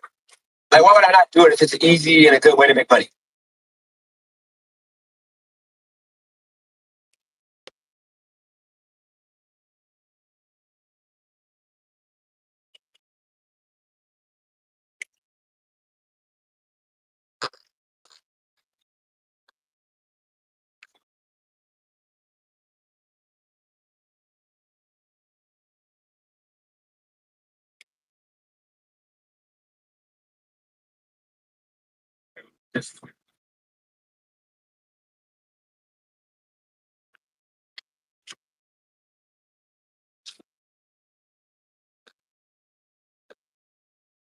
Shout out to Jay. It's literally been on YouTube at every AAU tournament. I'm the one that got to get the hotel room. I'm the one that's there the whole time, paying $500. That's $800 for hotel rooms, food, gas. I'm the one doing that. Every single tournament. He had 6 tournaments he went to that I spent damn near $600 to $800 on. So do the math for that. Okay? And then you factor in, like, with that AAU, with the fee to start on the team, the AAU team, and then the shoes and all the miscellaneous other stuff I have to pay for. That's the reason why. On average, the average AAU tournament cost me $800. I had 6 of them. I'm not even counting the two of them that was in town. But the other 6 cost me about $800. The one cost me like $1,200, and the hotel room was like $800 itself. So once again, if you have 6 tournaments, $800, that's $4,800 right there.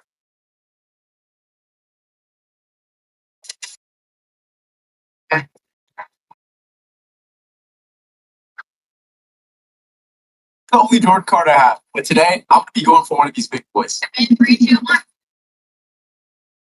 $4,800 right there. That's the past 3 months. Days a week for basketball practice. The food, the trainer's food, the cost of the basketball trainers. I just paid $600 last month. $400 goes to my son every single month. $100 a week for support. That support does not take away from the AAU and everything else I paid for. He always gets that $100. The thousands I gave him just for nothing, but just the allowance. The money I gave my daughter, which wasn't as much as the years prior, still some money. That's the reason why I utilize sports betting to run up a bag. Now, when you said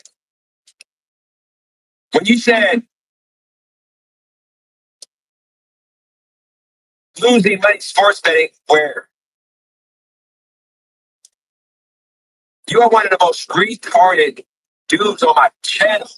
I just spent 20 minutes of breaking down the money to you, line by line, and you got to come up.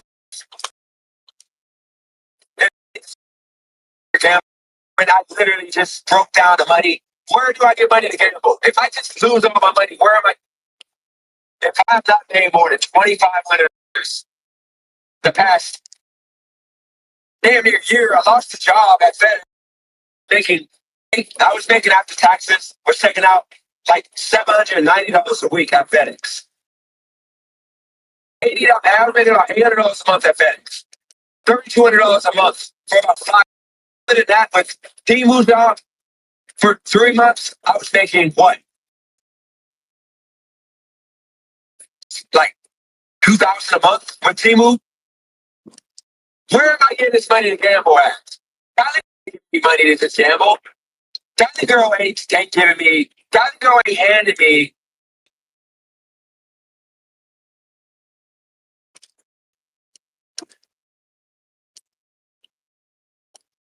Golly girl isn't handing me money to gamble. I lose, and then she gives me more money. It doesn't work that way. She's not a retard. She's not dumb. She's not giving me money like that. You have to know what y'all think. She would never.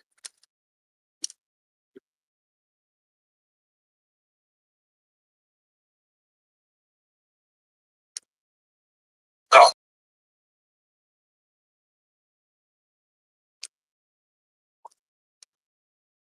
Just cook myself. Just cook myself.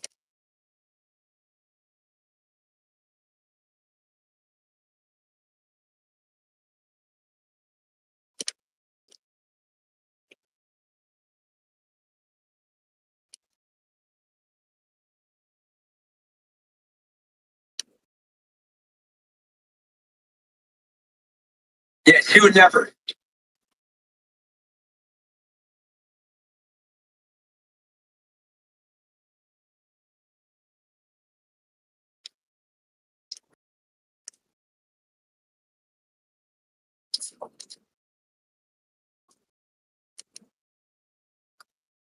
Now that we're gonna start timing people up, guys.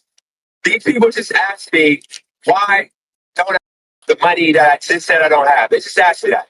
I sit here and I break it down, and they're saying that I'm complaining about spending the money that I spent. Whenever I ever sat here and said, "Oh my God, I hate that I gotta spend all this money on you. I hate that I gotta do this and that," pay, which is why I bet. Because betting allows you to afford the cost of all this. I'm the one that was doing. I never told him that the mom didn't want him to do it. She didn't want the cost of it. That's the reason why.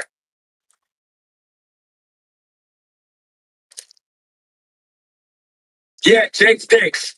Since I now know that I think Trader really did tell these people that my method don't work and he lost money because he probably jumped on the bandwagon with all the haters. So I'm going to say this. This video on my Patreon right now, you can go look it up. So a lot of it was behind the scenes, like the money talk was behind the scenes. But there's videos of me showing the system, and I was winning. He was right there. The issue was he would not stop until all the games were over, and I told him that's the degenerate.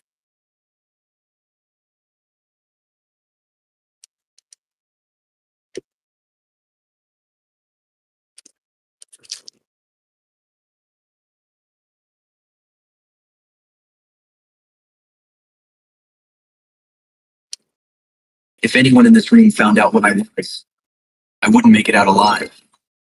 Quinn Talon, Squad 3. Is this a joke? Why is a level 1 on Squad 3?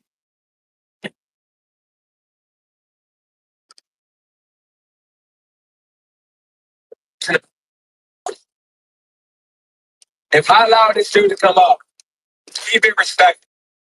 Don't do the nasty work. I'm gonna give you a chance. But if you come with that smug behavior from the past, the past of the past, I'm not doing it, man. Say something so I know it's you.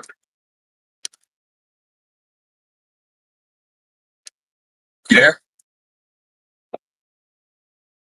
I'm assuming somebody's I'm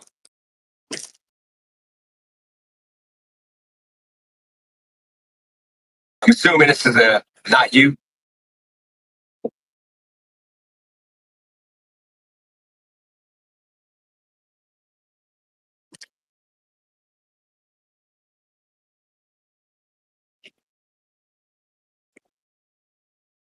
You there? All right, somebody's using a fake account for Joe, I'm assuming.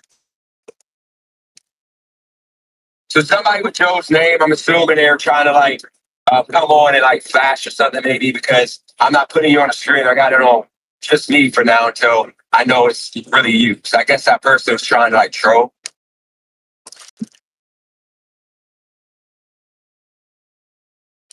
No capology.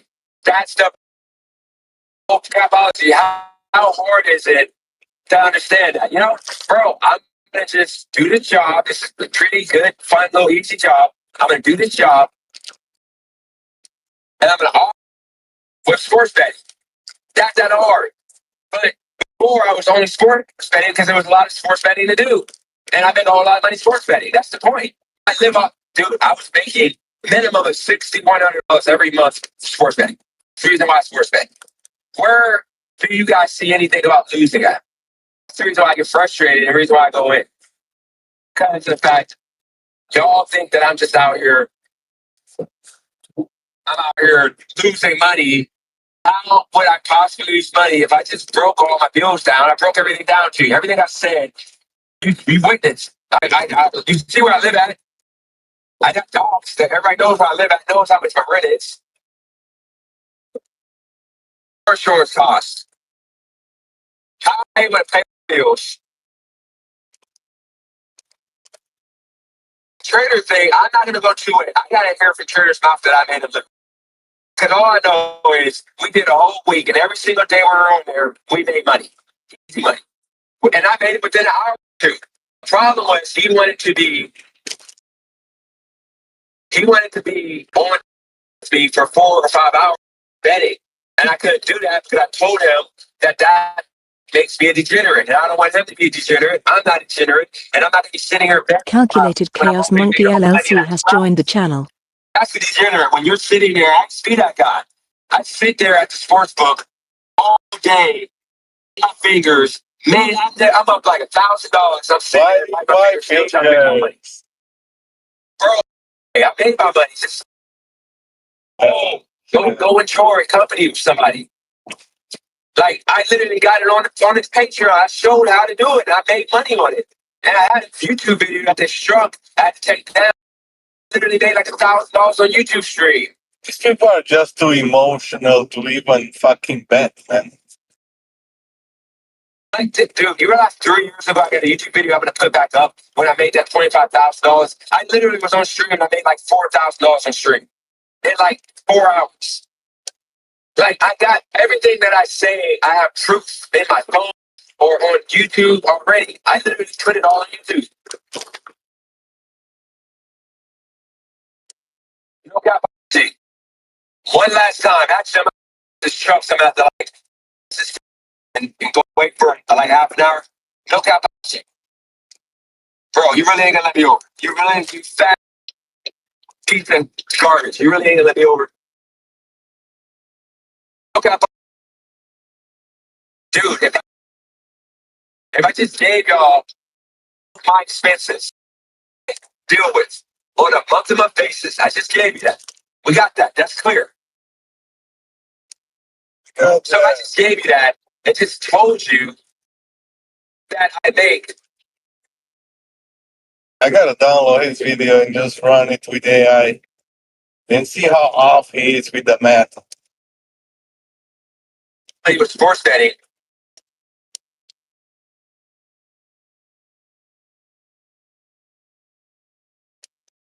Sports bet, I fall behind, which is why in sports betting, doing anything, it's gonna make me fall behind.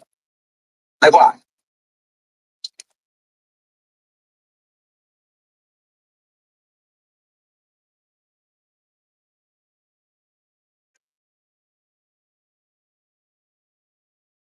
It literally makes no sense. Dude, just get a fucking truck, man. Get your CDL, get a fucking truck, and then you can get all the fucking Temu packages, man. You can get like 10 orders in a fucking truck.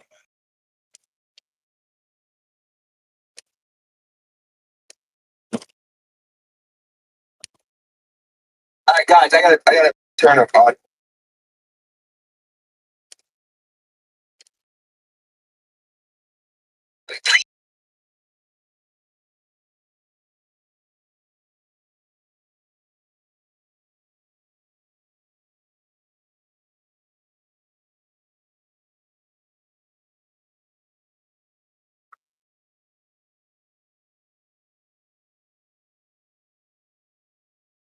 If I am on the hook for $600 a month and I'm able to maintain that lifestyle, which was incredibly stupid, which is why I got a financial advisor, why wouldn't I just have the financial advisor cut me back to where I don't spend as much now, but I'm still going to do what I got to do to make $600 a month?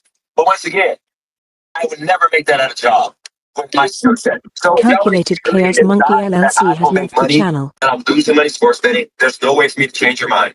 You got it. Y'all got it. Y'all win. It's no way to change your mind. You guys got it. We're just gonna just act like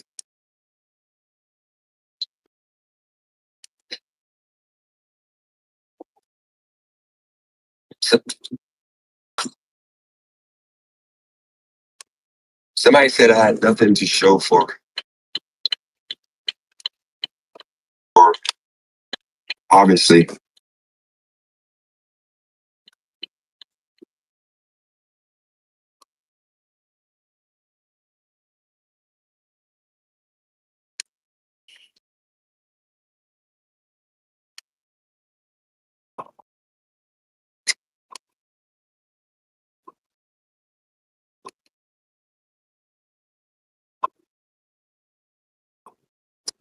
I can't see no cap.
Calculated Chaos Monkey LLC has joined the channel. Hi, Necro, again. What's going on? What you doing? So that little thing over there with legs, he's running a premiere on things I've said, and he's taken it, like, cherry picked each thing I've said and run it through that stupid AI, and yeah, that is just way creepy and way wrong. Yeah. I mean, they're different. They're different conversations. There are things I've said in Roy's last night, the other night. There's things I said in here today, and then they're saying things I've said. Yeah, just those two chats, and he's like different days, different contexts, and different people who I was speaking to. It's like people are taking everything out of context. Like I usually. mean, it's really cherry picking.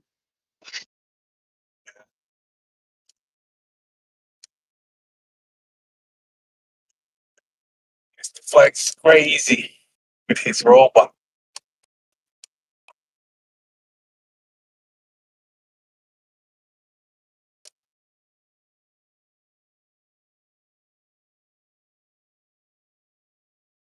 I mean, I was talking to Scott.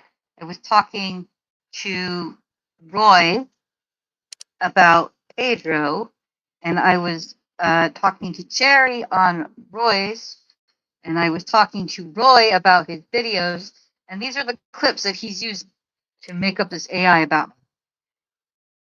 Good. Yeah. He can do whatever he wants. So it's taking for those cherry picked conversations, and not, time is passed and who I'm speaking to. It's just taking it all around and making its assumption on what he fed it. Ask Thor what he thinks about Pedro, Mr. Flex. I mean, I could do the same exact thing that what Flex is doing. I could take his live and use his words exactly against him, run it through the AI, and show all his inconsistencies, and I bet I'd get more views than he would. Do whatever you want to do. And he's going to do his shit. I don't know. Because Flex over there is not perfect as he thinks he is. Of course, and he did fucking videos about Sir and everybody before, so it's fine.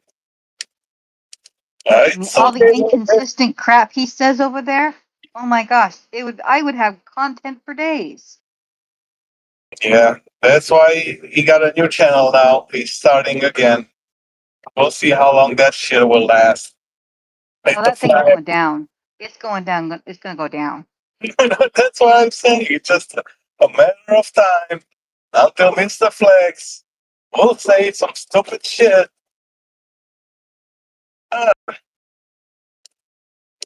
He's an angry little Russian. I mean, he must really want to be IT blocked from YouTube. I mean, he must really, really want that in his life.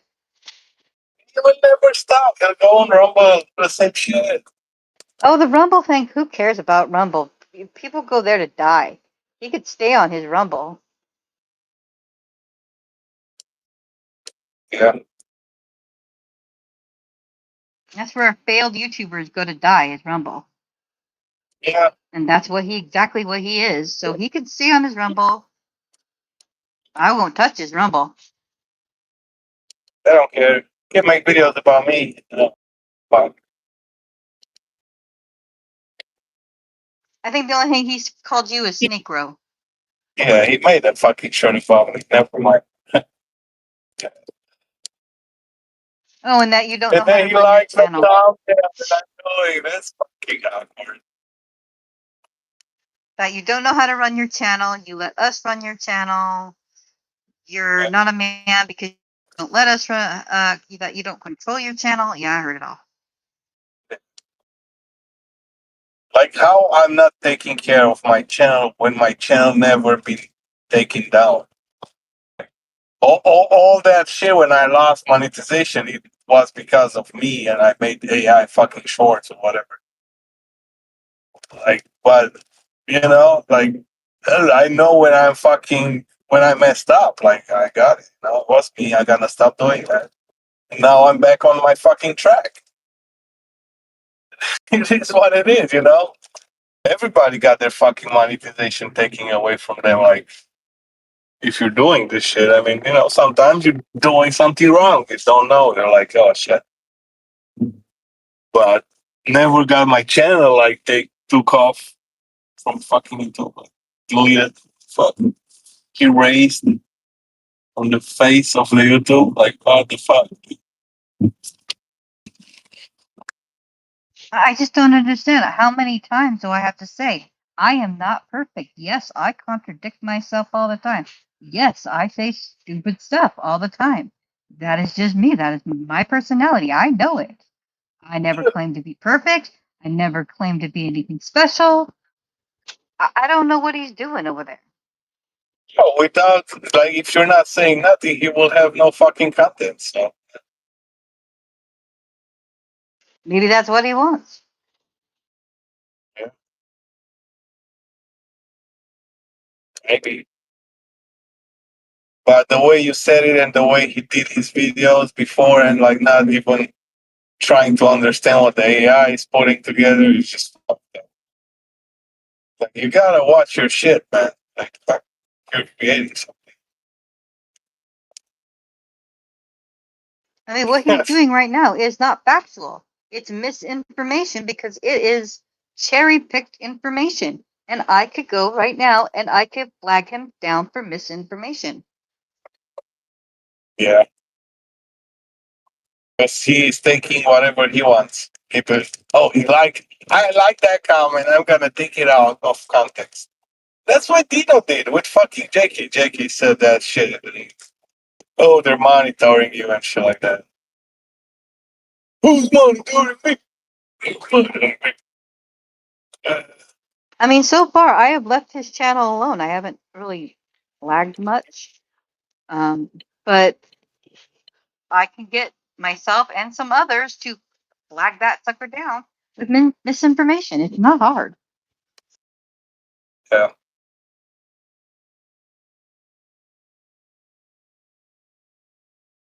Or Mr. Flex. He only likes whatever, you know, you fucked up, you see some fucked up shit. Oh, yeah, I got them right now. I got them.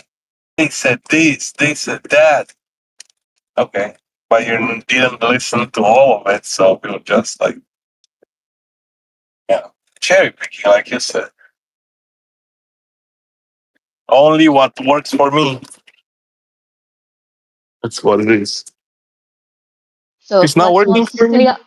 If Flex wants to stay on YouTube, I suggest he knocks it off, or I'm gonna do it. I'm gonna get my some friends together, and I will help take his channel down. Oh no. He'll make another channel.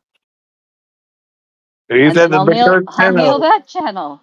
I mean, I could do this all. I got lots of time. How much time does he have? Oh, he got a lot of time. He's not doing even gig work.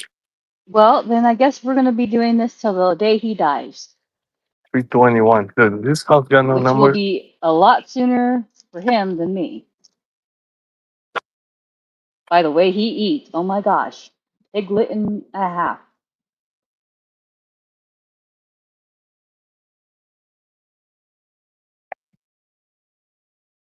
Hope there's no dog in the yard, huh?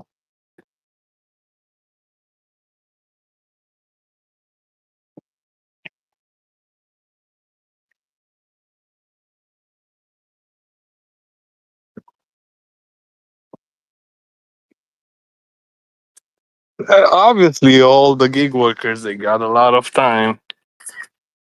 That's why they're a bunch of on YouTube. What's up, kitty cat? Yeah. Yeah. Yeah. Oh, two of them. Look at them. Don't kidnap the kitty cat. Look at them. Aw, cute. Yeah. Are they by your house? No, we were in here. Okay, don't kidnap the kitty cats. No, it's just random kitty cats. I really think you should get a kitty cat. Nah, I got time for that. And I don't want to get animals with me while I'm delivering.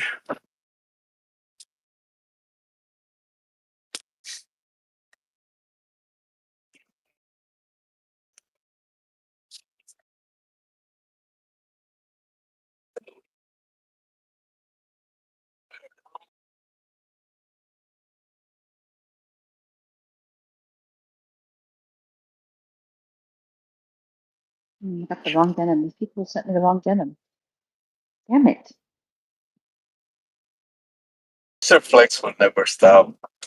He always get that obsession on people.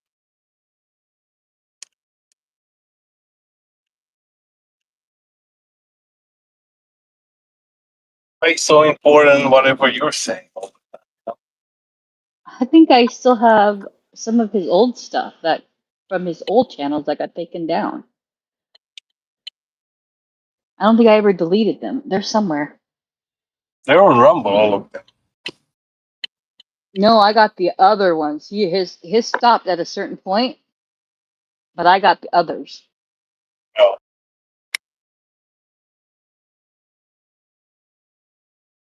I have all the goofy shit on that.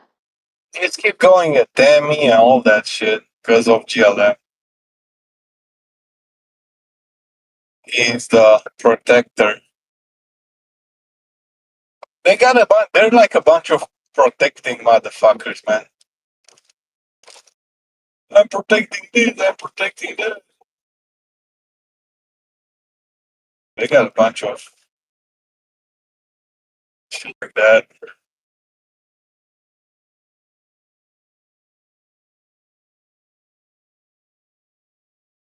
The YouTube superheroes trying to protect people. And then if they don't like something, they're gonna bash you. But why not? If I can protect you, then I can make fun of you.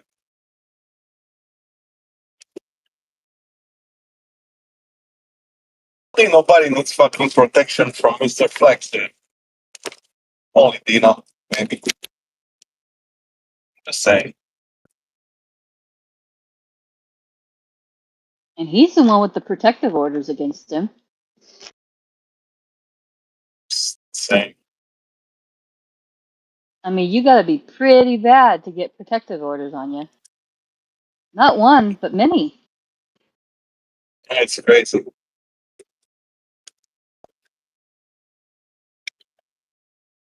And he's calling my character into question. I don't have protective orders against me. I remember when, he was good with everybody, with Heidi, with Mr. G. They had them attacking us. And, they said no more. You're not taking orders from Flex no more. It's like, fuck you, Mr. Flex. And then he got mad. Exactly what happened. Yep. But people will realize, it's a matter of time. Realize what the fuck you are.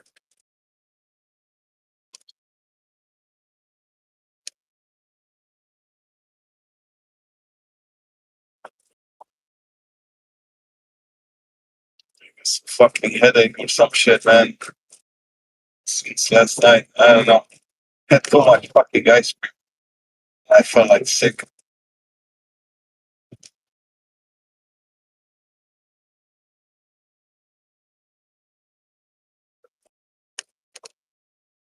So I don't wanna fucking think too much today.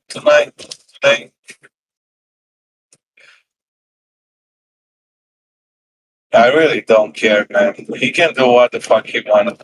And then just support consequences, man. That's it. Nothing else. Yeah. If I'm doing something wrong, then fucking flag my channel then. Fuck. guess what? Necro Getting Bags #2 will be up. So I don't give a fuck. Don't tell me to be my fuck to have a fucking police officer on my channel and make rules and regulations for people, bro. That's not fucking freedom of speech. If somebody says some dumb shit, that's on him. Don't put it on me. It's because it was on my channel. Fuck.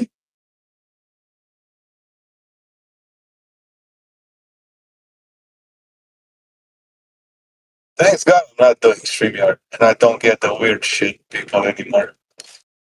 They will fucking click your link and just say a bunch of crazy shit. I don't care. I never be back. Same thing, fucking people said Noelle was flashing her tits and shit like that.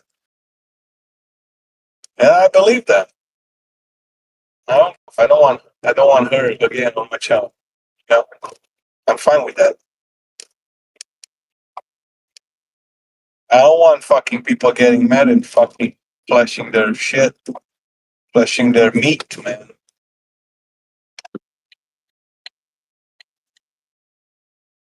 I think she was talked into doing that. Oh, of course, triggers, taunted. I don't give a fuck. There's no fucking excuse. There's some sick people that would take advantage of that in a heartbeat. Oh yeah, for sure. I mean, there's only fucking sick people here. Sick, lonely, fucking people that wanna fucking argue nonstop.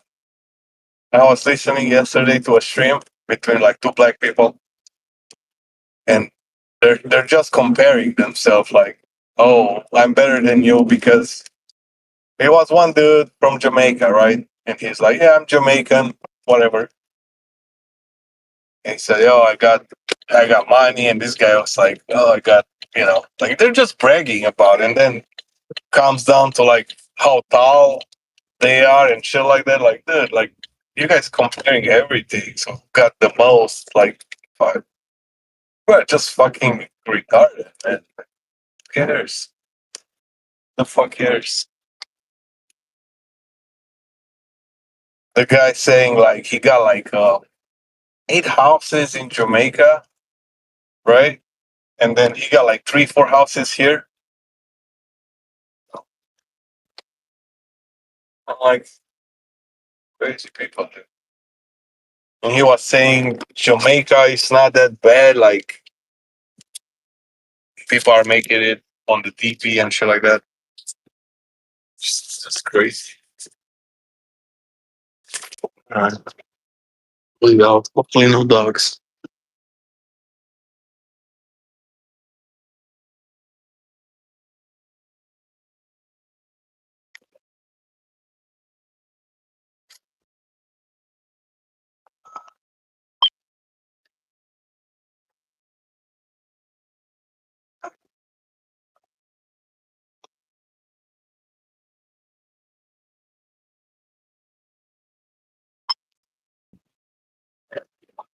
Like, do I really want to fight fire with fire and use all the clips I have against him being inconsistent? Do I really care? Yes, sir. How's it going, man? Good. Thank you. Thank you. Have a good one, man. Did you hear me? All right.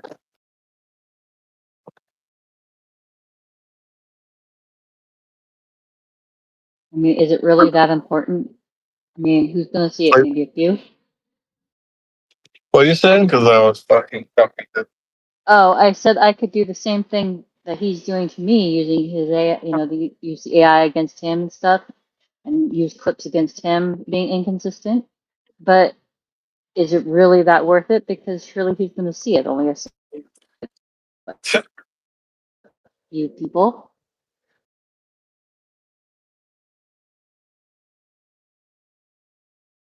He cares about anything right now. He's just in his fucking delusional shit.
Yeah, I stopped watching Mr. Flex a long time ago.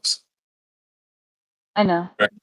Really, I don't know who are like half of the people there. Maybe more. I don't care. That's your channel. He uses your channel for. Like, what the fuck? Should I watch myself again sometimes? Like, you know? And the other shit is just not fun for me. I guess you have quality people. You have quality people on your channel, and he likes your content. I guess. Yeah. Thanks, guys, for being. I wouldn't think of myself as quality, but okay. You guys are precious quality, high quality. Because that's his fucking content, and he likes you guys. So I don't know. Doesn't like me, never fucking liked me. I was always a threat for him.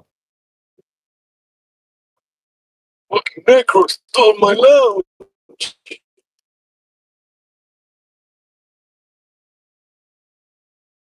I didn't even know that was going on at the time when I came to this space. I didn't even know that there was a. I didn't know that you went live because he couldn't go live. I didn't know that at the time. Nobody told me that. I wasn't handed that, information. So when I love when he says I like jumped the fence. I didn't even know there was a fence. For him, it was always a fence. If you're not with him, you're against him. That's his fucking shit. And I stopped being with him because I had to do my own shit for 5 years now, so I don't give a fuck. And I'm pretty consistent on my fucking lives. Yeah, you know, sometimes need a break, but it's a lot of fucking hours. I only met you because I think you were typing in the lounge one day, and then I went to see if you have a channel, and I go, oh, okay, I'll go over here, and then started talking. So I didn't know that there was a continental divide.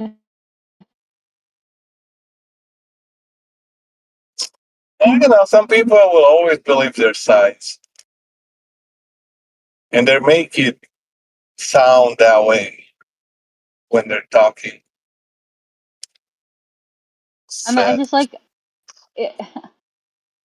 Lex assumes that every new person that comes through knows all the whole history of everything. No, he gotta stop everybody and explain the new guy his history and what's going on. That's the problem. There were the fucking misunderstanding and making all these people mad at us because he's just making them mad and just presenting what he want to present to them, you know? Yep. So it's just, or whatever, dude. When people will realize how funny and how fucking cool we are, they gotta fucking change side, man. They're gonna be, oh, Mr. Flex said a lot of shit about you guys, and you are not like that. So, you know, it is what it is. I guess you're just making them find it for themselves. They're gonna ignore your shit. They're gonna be coming up here, like not even typing the chat, just looking at us, whatever we're saying. Oh, yeah, Mr. Flex is wrong, you know. That's it. I'm not fucking telling people go there and like they're a fucked up guy, like making up shit about other people. No. I'm gonna give people that are gonna be asking for your channel, like Dino, to go back there if they want to go back, but that's on them. I'm not gonna make new people fucking go up there.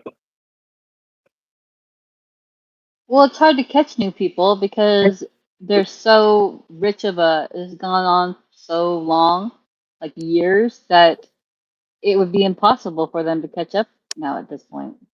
Oh yeah, yeah.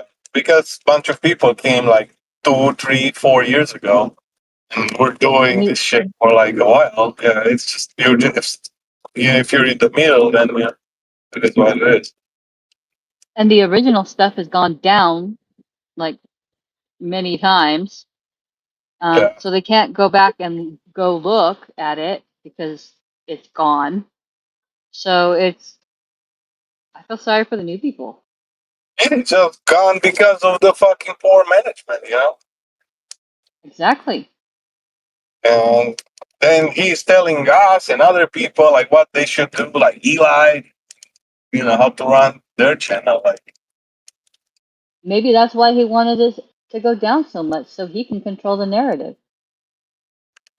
I guess. I don't know. Maybe. I mean, it works to his advantage. I mean, how many channels have gone down?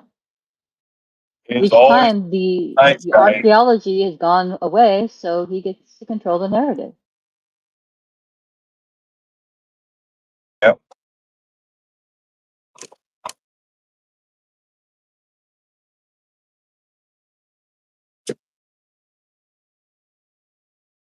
They will fucking go and watch 4,000 videos, you know? Oh, I tried. I got through Nobody like will go maybe back. when I came through, I watched like maybe 50 old videos, and I was like, I can't do this. This is No, you can't. It's too I'm much. dying of boredom here. Yeah. Okay, it was just like mom moments when people were like fighting and shit, like important shit. Like, you know, nobody even really made clip. Nobody But made clip. me stopping where I stopped, it screwed me because I missed big parts of who screwed over who. Yeah. This is the fucking house.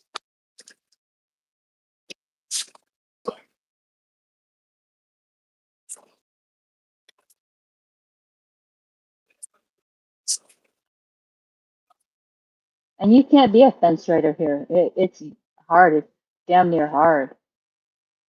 Yeah, it's impossible.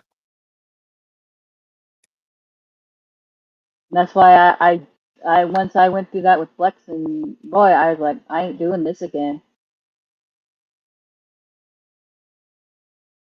So I chose obvious choice of who I started with, which is Roy. And the principle of what the Flex was doing was wrong.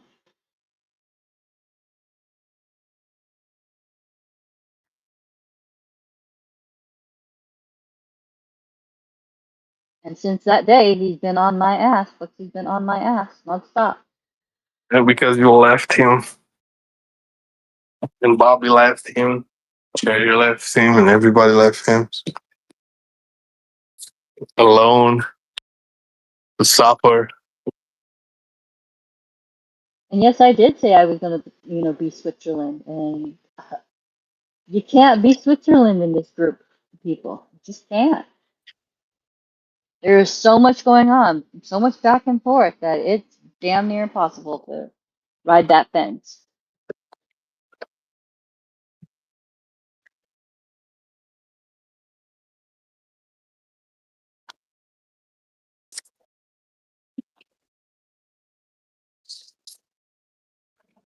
So, Cram, good luck. Because Cram is the new fence rider.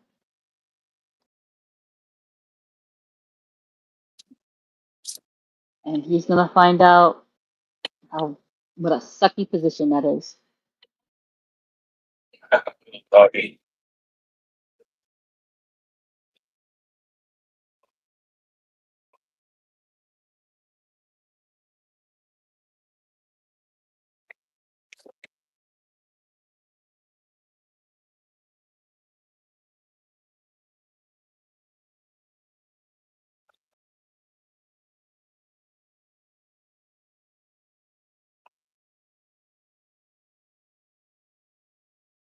Yeah, I don't care, Jinx. They can, they can hang out together. Maybe they like each other. It's Well, difficult, eventually, man. You have those people, you think you know them, and then it's like, then they're going off on you, like, suddenly. Like, a side will have to be chosen. Either one will kick out him or the other side will kick out him. It's just a matter of who's going to kick him out.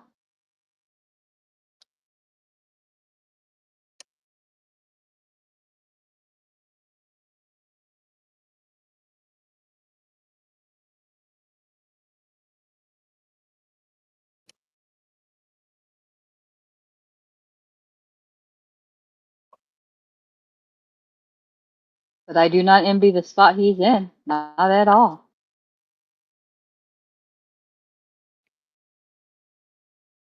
Because they will tear him apart. And I'm not talking about our side. I'm talking about that other side. Yeah, but what do you think we should do? Like cram shoes. left here.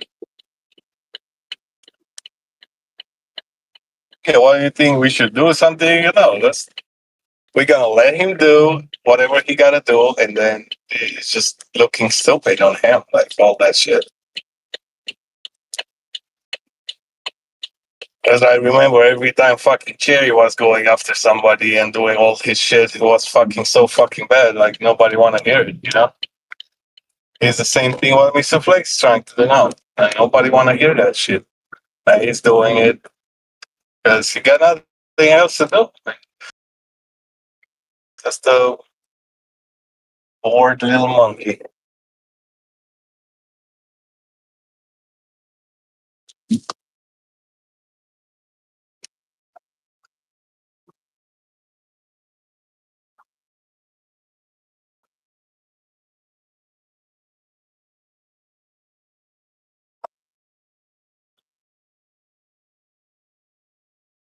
Calculated Chaos Monkey LLC has left the channel.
No cap.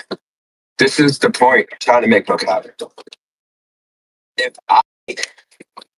If I am literally struggling to pay all my bills, but I'm making just enough to pay them all with sports betting, why do you keep saying save? Don't you think I know how to save? I know to save, bro. I can't save. All my bills are too much. That's the point. I can't save money because my bills are incredibly high. Right now, they're $6,000. So the only way for me to save would be for me to make more than $6,100 a month. Right now,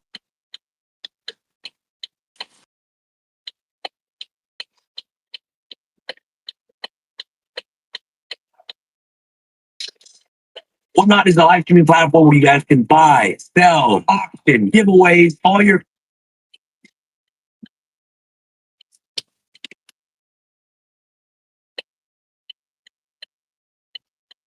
right now my bills are low. Right now my bills are low because no more AAU. I got as my rent, my kid's birthday, like my son. I gotta give his mom back $500 for school clothes this weekend.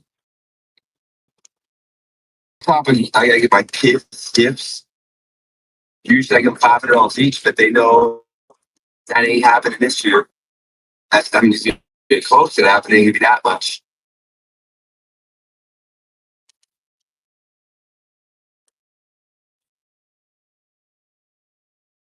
Spin it. If you have 2,800, yeah, that's it ain't even that much. It's cell phone, rent, utilities or electric, insurance. It's about $2,000. $400 for support. That's $2,400.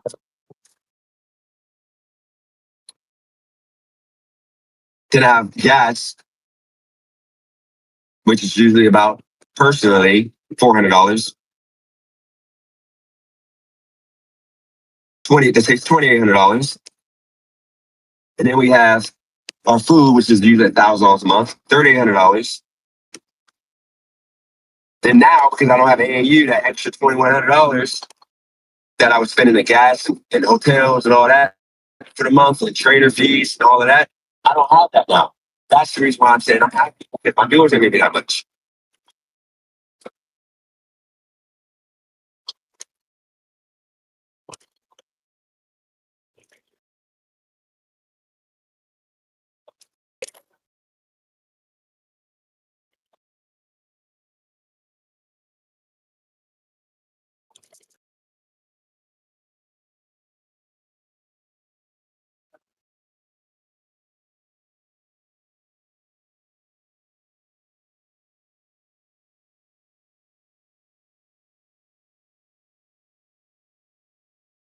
So I gotta try to get into this stuff. Hey, this is Dennis. I'm here to pick up the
like I got $200 cash advance fast. Download Grant Cash Advance from the App Store today.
I'm betting because I enjoy it, I love it, I make good money fast. But the issue is, if I don't bet, I can't afford my lifestyle. So that's the reason I got the financial planner advisor that's going to help me figure out how to afford my lifestyle.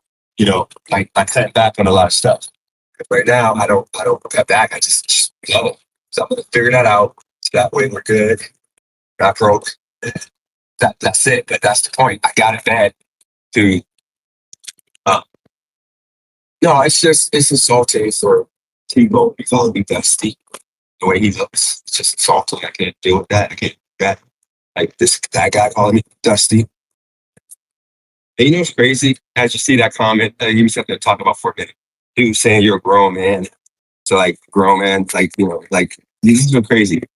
My life is my life. I just come here to talk to you about it. There are more guys are like me.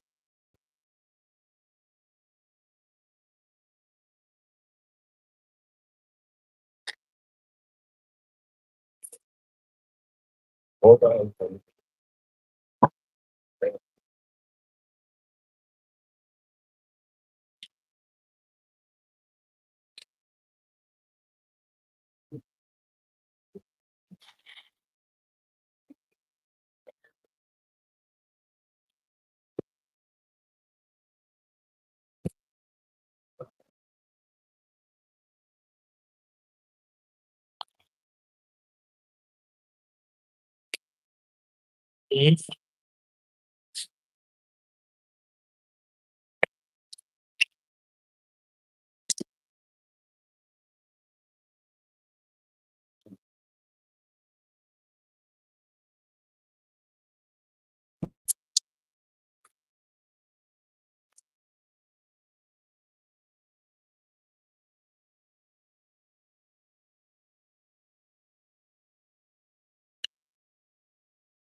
I'm gonna show y'all how to watch Netflix, Peacock. Every time I open this app,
hope it's good. So.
Why would you want to be a cutting edge of success?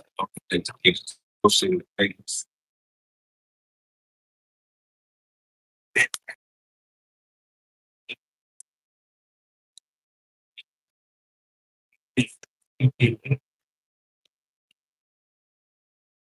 But no, Craig, I tell you now, Craig makes that. Craig makes that. All day backs. Backs.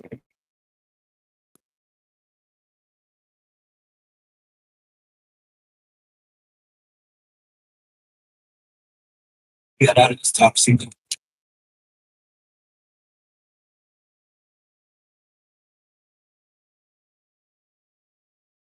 A lot of y'all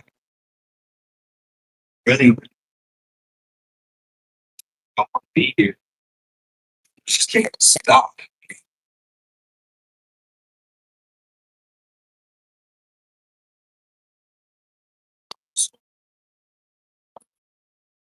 To be here.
Selling fees on Vinted? Yep, sell what you don't use. From fashion, books, toys, and more. Just download the app, snap your items, list them across loads of different categories, and sell with no fees. Don't use it?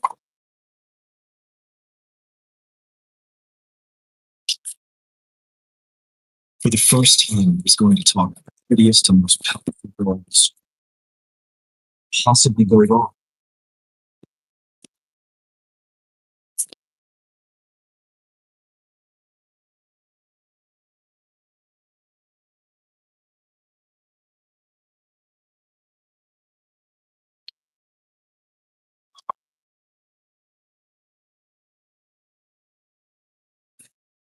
Discussed. And you think I'll just come back to myself?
Still, like a window, street.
Followed by oh,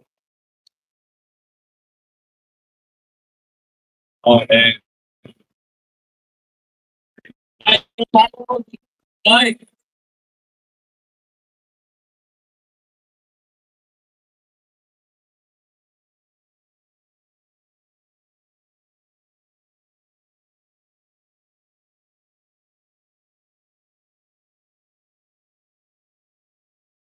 Necropolis has left the channel.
Mr. Cheese has joined the channel.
What is that?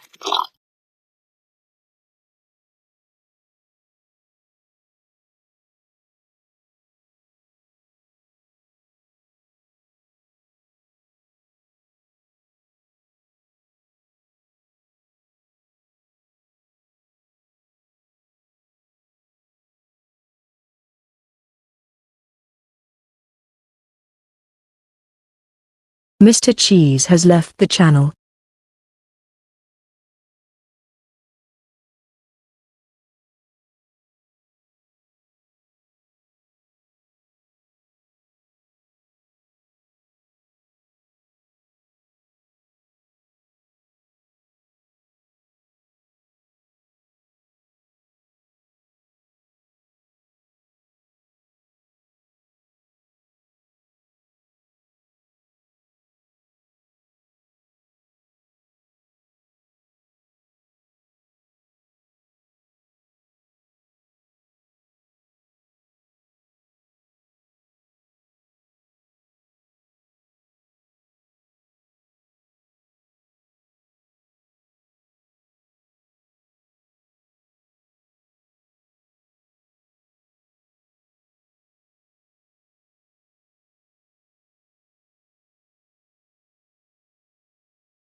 Necopolis has joined the channel.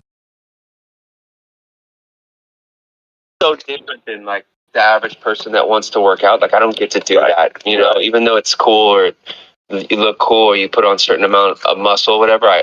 It's just, I can't do it. Well, it could get in your way for sure. I mean, I think a drummer wants to be built like a welterweight boxer. You know, you want to be like lean and wiry and just have crazy endurance.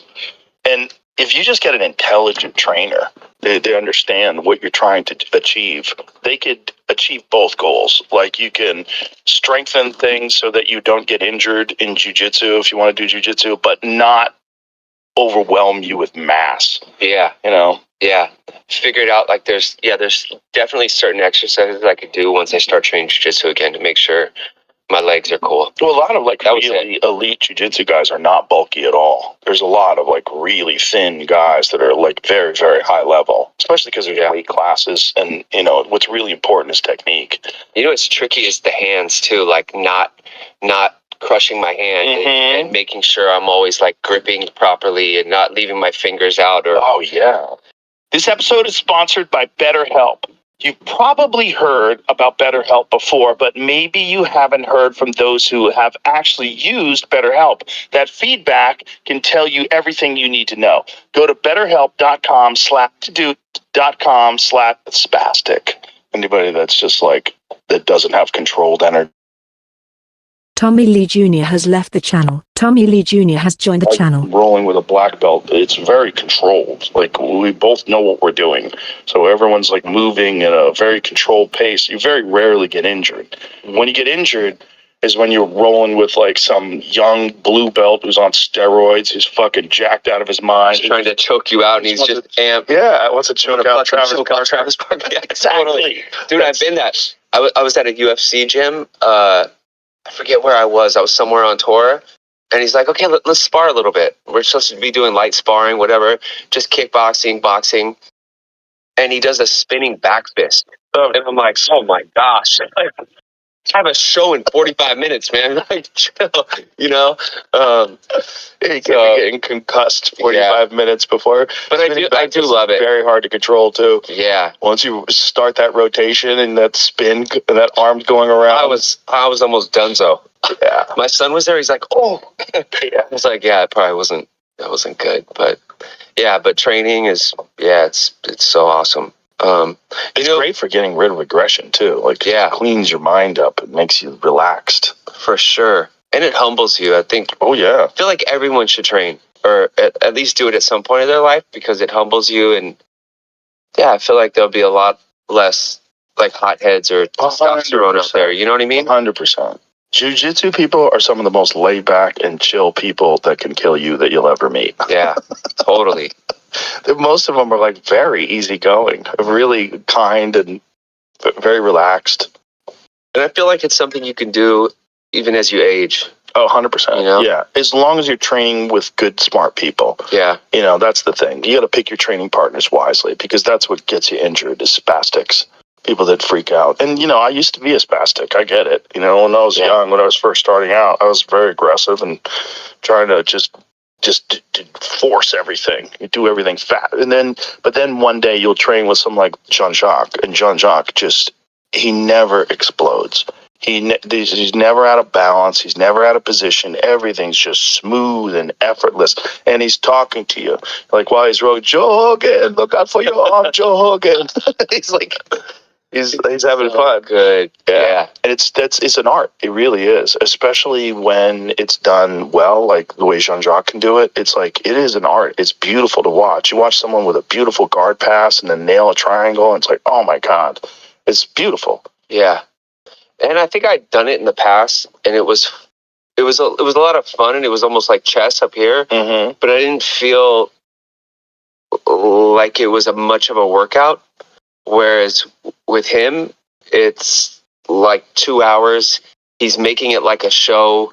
There's no stopping for long periods of time, and we're just dripping sweat. Mm-hmm. And I weigh $150, and he's whatever 200, you know. Yeah. And he's just it is a workout, and it's just challenging. And you're engaged the whole time, and it just feels good. And if you watch fights, you really see what's going on because you tried to do that, and there's a lot of people get very delusional when they watch fights, like, oh, well, they go to the get in there, I'll fuck these guys up. Like, you have this. Most men have a very delusional understanding of or belief in their ability to fight. So doing it gives you like, oh, well, this is fucking really hard.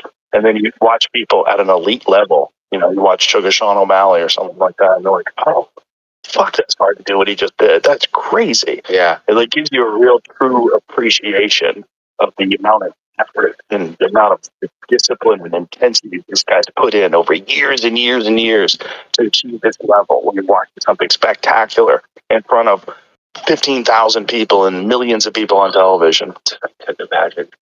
Yeah, I was with Dom one time, and me and Tom Cruise, he was just like trying to creep me.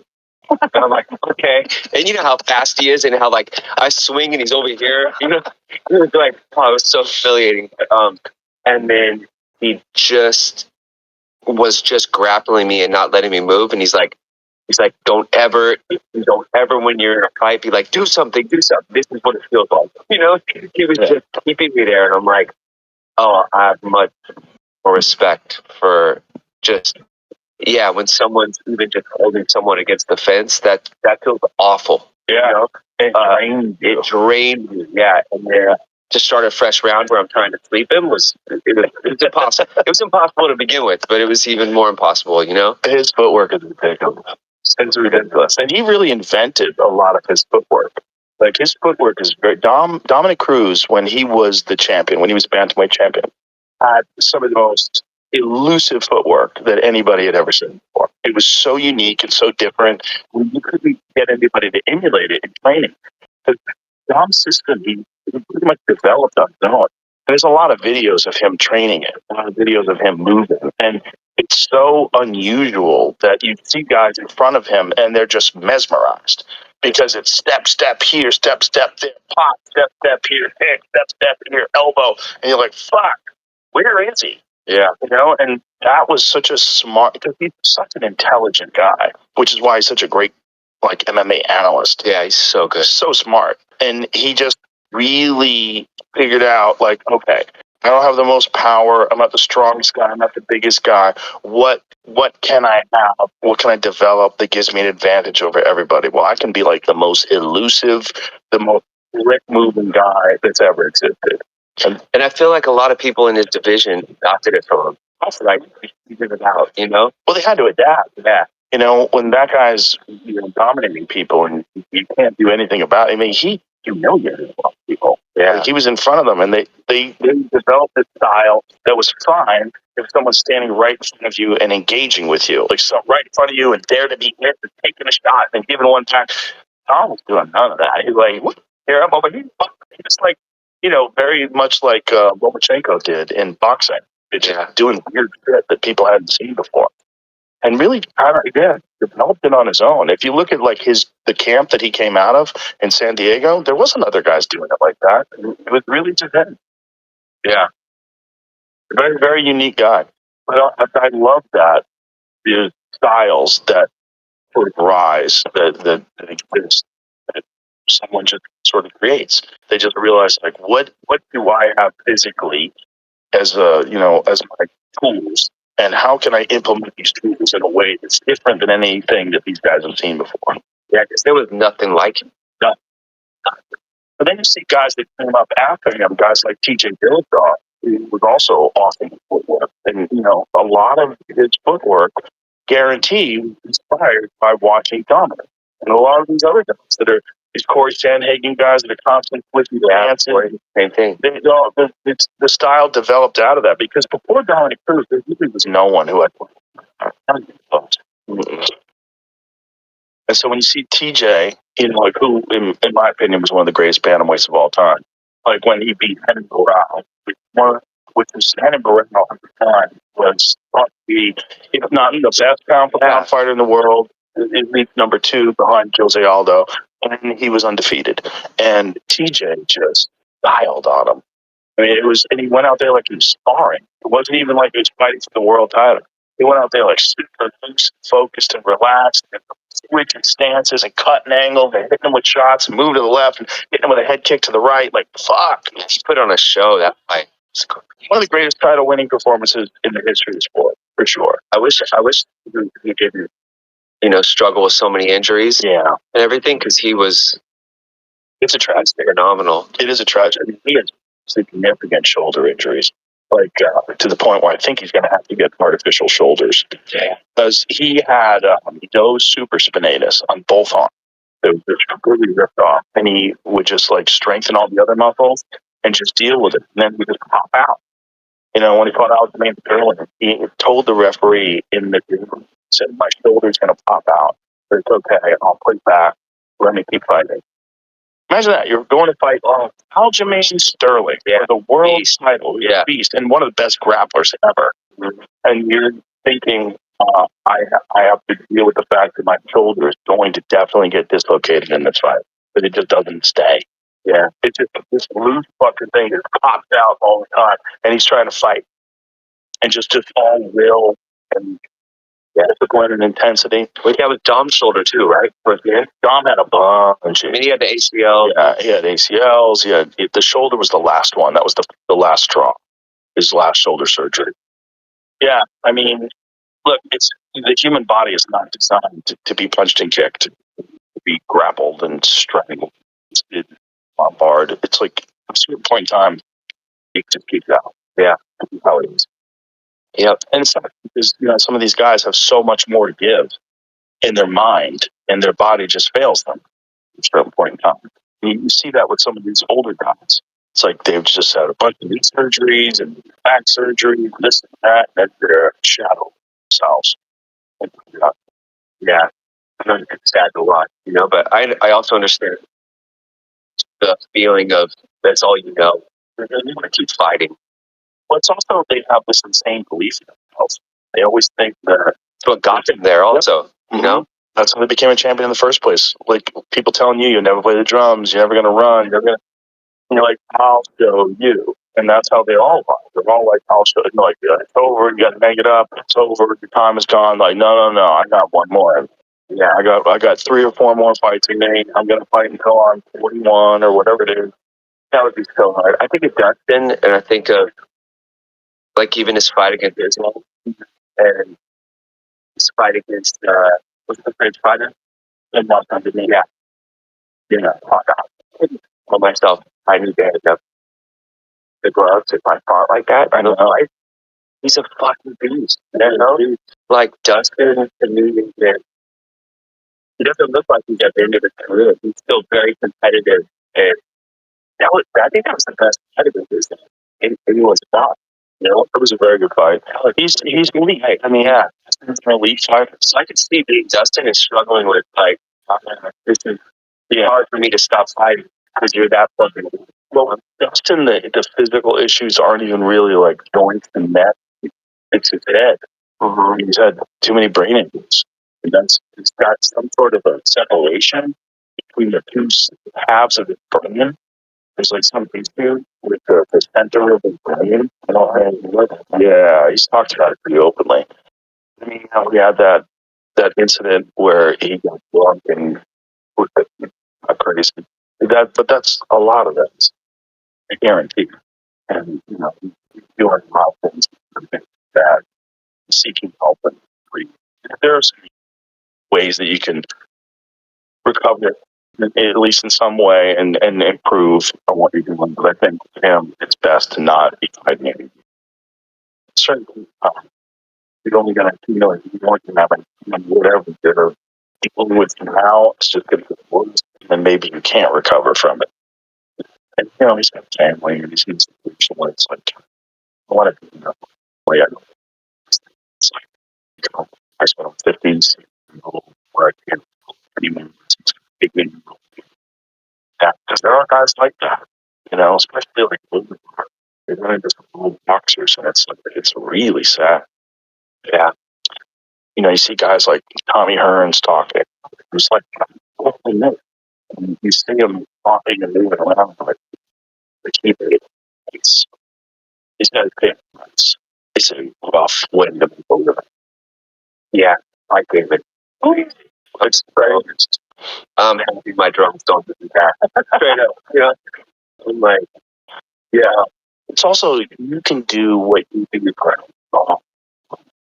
I mean, you can play drums for a long time. When you're fighting, you're like a small window of light, and it's just, there's so much that you have to pour into it, and then eventually you have to realize that that window's closed, and you have to move on. Even though you're still young, you still have all this life, and look at a guy like Dustin, he looks fucking great.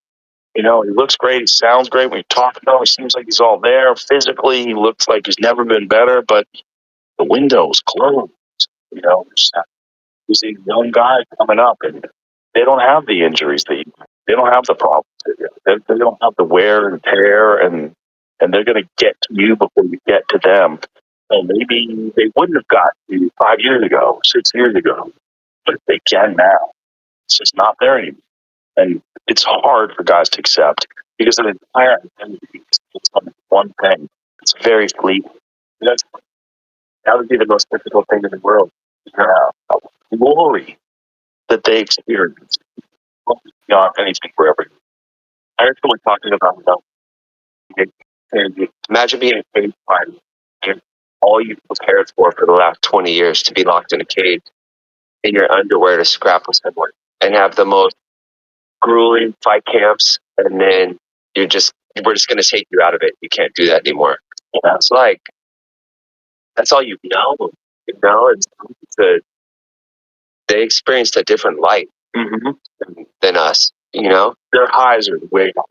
Yeah, And highest of highs, lowest of lows. the rest of the life is kind of gray and dull in comparison to the bright lights. I mean, it's like Connor. It's like, hey, like Connor's worth the top. He doesn't do anything anymore. Yeah. But he still has this thing inside of him where he wants to reclaim that lost glory. Whatever the discipline that Khabib had, where he completely walked out on top, right? Yeah. Right on top. That's beautiful. And if everyone could have the discipline to do it like that, you know, that's rare. It's discipline. It's like a different thing. Why is one of the greatest? Yeah, the greatest of all time. And that's why, you know, it's interesting. He stayed training. He's been training ever since he retired. And he says he's much better now than when he retired. Wow. Can you imagine? Isn't that crazy? He says he watches his old fights and he sees mistakes that he made and how he would do it differently now. He does things differently in training. And I know guys playing with him and say, he fucking mauls people. He's mauling these, like, you know, top 10 UFC contenders. And he gets into them, they can't hold on to him. He's an animal. I believe it. And he's not even thinking about it. Not thinking about fighting. Yeah. But he's an awesome coach now, too. And having a guy like that in your corner, imagine the inspiration that young fighter gets, having Khabib Nurmagomedov coach them. Like, you're being coached by one of the most ruthless, disciplined guys that's ever been in the sport. Retired of the other rare ones. You want to make him proud. Yeah, having his guidance. Yeah. Well, he's going to be in the top corner this weekend. I'm leaving tomorrow. Can't wait. It's going to be sick. Can't wait. That's a good fight. Very, very interesting fight because Ian Machado Gary is a very difficult guy to get a hold of. Very tall and long. Yeah. Fast as fuck. Good striker. Very smart. Knows how to win. Knows how to adapt and change. Islam's striking. It's fierce too. Oh, yeah. Yeah, it's a lot better than it used to be. And at, like, the same level as all the other guys in the sport, which is really crazy because grappling is above and beyond. So it's like you're dealing with a guy who there's no picnic on the feet. He'll fuck you up on the feet. I mean, he knocked out Volkanovski with a head kick. He's elite on the feet. And then when it comes to the ground, there's no one like him. There's no one like him in the division, in any division. He is a crusher. And he just crushes people. Yeah, it's nasty. I mean, you think about how big Charles Oliveira is, one of the greatest submission artists of all time. Islam got him down to the ground and just smushed him. Just crushed him quickly. Just made him tap quick. Yeah, I think that fight was going to be more competitive. Everybody did. Yeah. Yeah, but that's how good Islam is. you know, and he's also a guy that, like, you cannot train harder. It's not humanly possible. So he goes into every event knowing it is impossible for someone to train harder than him. It's impossible for someone to have tougher people in camp than he has. I mean, those guys out of Dagestan are on a completely different level. I mean, there's an entire ring filled with absolute savages. And they're just getting after it every day, full discipline. No one drinks, no one parties, no one does everything. They pray 5 times a day. They're super religious, and they're just with it. Yeah. And, you know, he comes into that fight with that kind of confidence because of that. It's going to be a fun weekend, yeah. That main event is very tricky because Ian can move, man. He's a really split guy, really tall, and he's also very fast and long. So he's going to have a significant height and reach advantage. He's going to be moving all over the place, landing. And if Islam is not careful in how he engages, he can get caught. You can only get caught by a guy like Ian a couple of times, if at all. You know? Mr. Cheese has joined the channel. Very interesting. Those are the kind of fights I love that are a puzzle. Yeah, it's like styles make fights. Oh, yeah. That one, that's like a great example. Yes. And it's also, Ian has this insane belief that, you know, this is his destiny. And that, you know, I mean, it looks like that at every weigh-in. It looks like that at every stare down. It looks like that at every press conference. Like, this is his destiny.